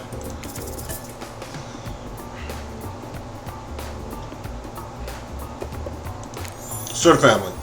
All that's on my mind is family. To forge your own forest dwelling with a brood of half a dozen at least, hunting side by side forever. Mama Hunter smiles at you. She reaches into her bloody cloak and pulls out a handkerchief with a flower on it. For you, the one worthy of my aunt. Anna? Oh, well, it could be Anna, but I'm assuming Russian Anna. Use it to clean your hatchet of viscera. You take the handkerchief. It's soft and smells of spices. I'll take good care of this. You point to Huntress. Her, on the other hand, she can take care of herself. Huntress is ecstatic. You've won over Mama. No easy task. My time on this plane is coming to an end. The weird magic from that ghost girl's black lighthouse won't keep me here for long. Spirit? I don't want to get into the logic of this, but yeah, the black lighthouse can bring ghosts back to life. If you're still here, you're willing to believe in it. Yep, I'm on board. It was Spirit who brought you back? I'll have to thank her. Huntress's mom begins to fade. Huntress cries. You can picture her at 6 years old, lying over her mother's dead body. Just because I can don't mean I need to. I fully support this union. I feel good leaving my daughter on this cruel earth with you. You share a meaningful look with the mother of your beloved. Mama Huntress fades away, leaving you and Huntress alone again. Oh, she's crying, dude. No. Not a second later, Claudette and... Oh my god, Dwight storm back in. Never alone for too long on this island. It's time for a dramatic scene between the lovers. Shall we adjourn to the forest clearing for ambiance? You and Hunter stand holding hands in the forest clearing. Dwight and Claudette watch your interactions closely. Too closely. Hey, I've really loved hanging out with you. I think it's time. She's gonna kill me, isn't she? Time? Time for... Oh, my. Okay. I'm ready for this. Time for you to call me by my real name. Like my mother does. Will you call me Anna? Oh, that! Yes, of course. I think Anna's a beautiful name. And you're a beautiful person, Anna. Fart, do you know what I'd like to do right now? With you? Beneath the moonlight? I'm feeling closer to you than I ever have before, and there's nothing I'd rather do right now than... She averts her eyes. Does she mean what you think she means? Probably not. I'm gonna say, probably not. Nope. She's looking right at Dwight and Claudette, of course. Chop up these two fools with you. Let's do it. My hatchet is as sharp as my love for you. Let's get bloody. It's a gruesome scene as you and Huntress go to town with these innocent survivors who just wanted to help you guys out. We're being forced to help you... I can't hear you, hon, on account of the congealing blood in your mouth. Ah! Once you made quite a mess of the survivors, you and Huntress look at each other with manic eyes. Shall we return to the cabin? I'd love to get you out of that beach wearing into something a little less... there. Thought you'd never... Oh, her name even says it now. Once inside the cabin, Hunter strips off her caftan. Is that the word for what she was wearing? I've never heard that. Revealing every curve of her muscled bod. You follow her lead, disrobing for the first time since waking up here on the island. Yeah, you've been sleeping in your clothes. No judgment. It's a strange new place. You kiss. And yes, if you're wondering, it looks like she's going to keep the bunny mess on for this sexy time. This is the part where I skedaddle. Decapitation? Sure. Tiger maulings? Love it. Dudes crushing other dudes in car crushers? Gotta have it. But hanky-panky? That I can't handle. I'll leave you horny kids to it. Ah, je ne moi. Qu'est-ce que c'est? I probably butchered that. What? Just because Hunter speaks Russian doesn't mean I do. I speak Canadian French. It's a thing. Look it up. I know it is. Am I nervously running my mouth now just to give you 2 time alone in the dark? Maybe. Stop me if you heard this one. A hillbilly, a doctor, and a clown walk into a bar. Fine, we'll get back to it. Post doing it. I banged the Huntress! Yes! Yes! Yes! You and Huntress lie together in the warmth of the fire. Everything is so perfect. You imagine Mama Huntress smiling down at you from beyond. And you realize it's pretty gross to imagine you're having just watched all of that, and you try to stop thinking about it. That was incredible. You're telling me. The door to the cabin creaks open. You cover yourself with a blanket. Oh God, a severed arm claws its way through the door, leaving a trail of blood in its wake. No, we've walked right into a scene of a horror film. As soon as people have sex, they die. Not when I'm around. Huntress procures a hatchet from out of nowhere. Was that in bed with you guys? The wriggling torsos of Dwight and Claudette follow their chopped up limbs. Slowly the pieces of their bodies start to put themselves back together. Oh my God. No way.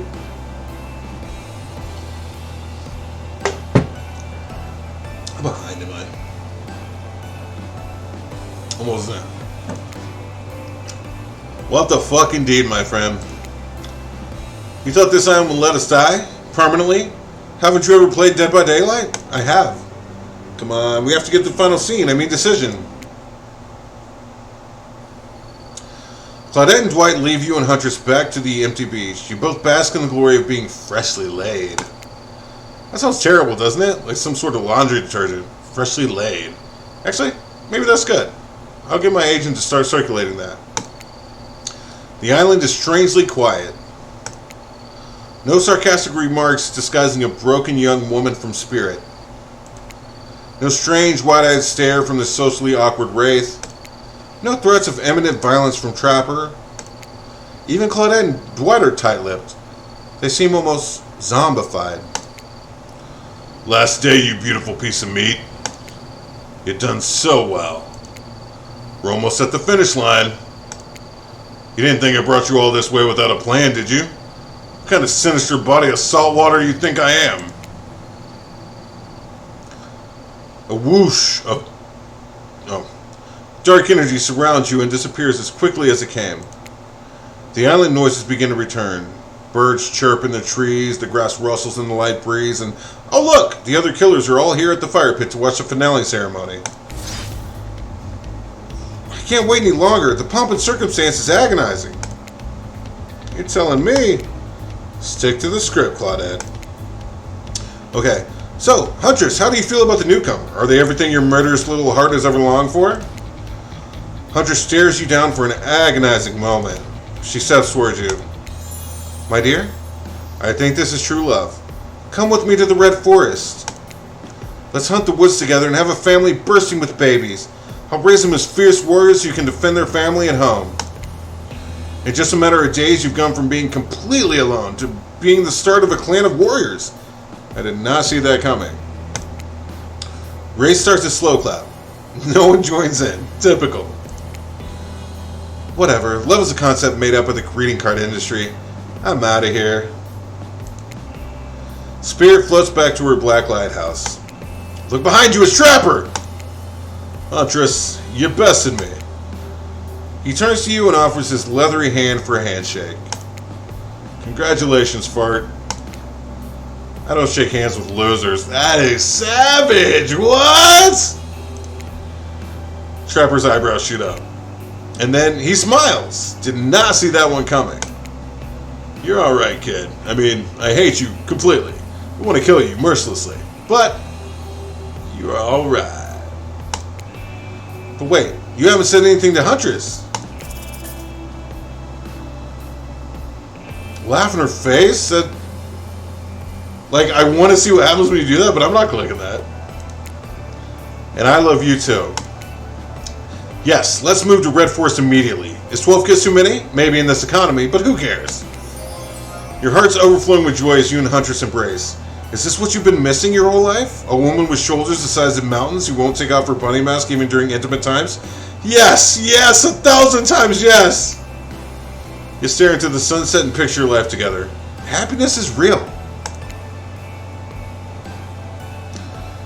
Hey-o! Somebody screenshot that. Oh. Huntress lifts her mask, and you finally lay eyes on her breathtaking natural beauty? You know, the cabin I grew up in doesn't have the amenities that my luxurious new beach house has. I'm used to living as a beast, bathing in the river, running wild through the bushes. While telling you this, Huntress has left her bathing suit behind and entered into the jungle. You haven't lived until you've been one with nature. Rawr! You chase Huntress into the woods, leaving your own bathing suit behind. Okay, okay. Alright. That was my main goal whenever I download this game, whenever I got this game, was to bang the Huntress, and I did it. Although I'm interested at the other ones, but I probably won't stream them. I'll probably just go through and play. But if this does get streamed again on this channel, it'll be to see what Elena does with it. I don't know if she'll want to, but I can't guarantee that. But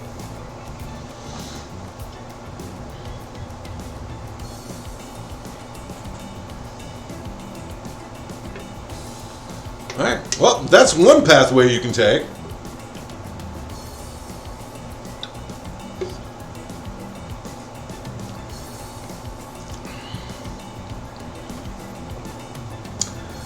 Pretty corny, not too emotionally moving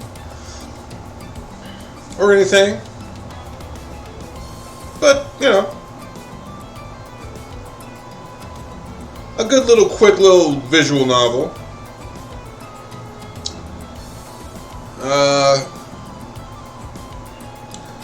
So once these credits are over, I'll probably go ahead and go watch the last what time is it?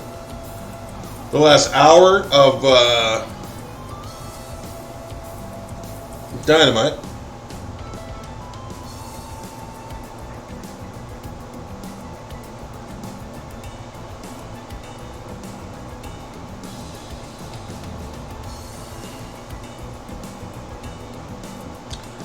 Thanks everyone for hanging out who did.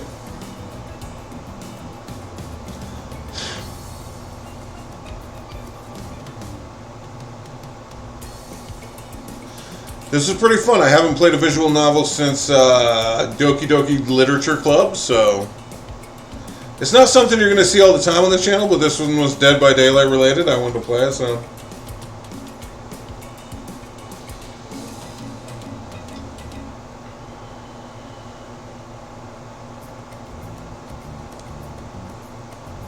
Alright, so we'll play some actual Dead by Daylight soon. But anyway, I'm going to let these credits go ahead and play. Other than that, thanks everybody for hanging out.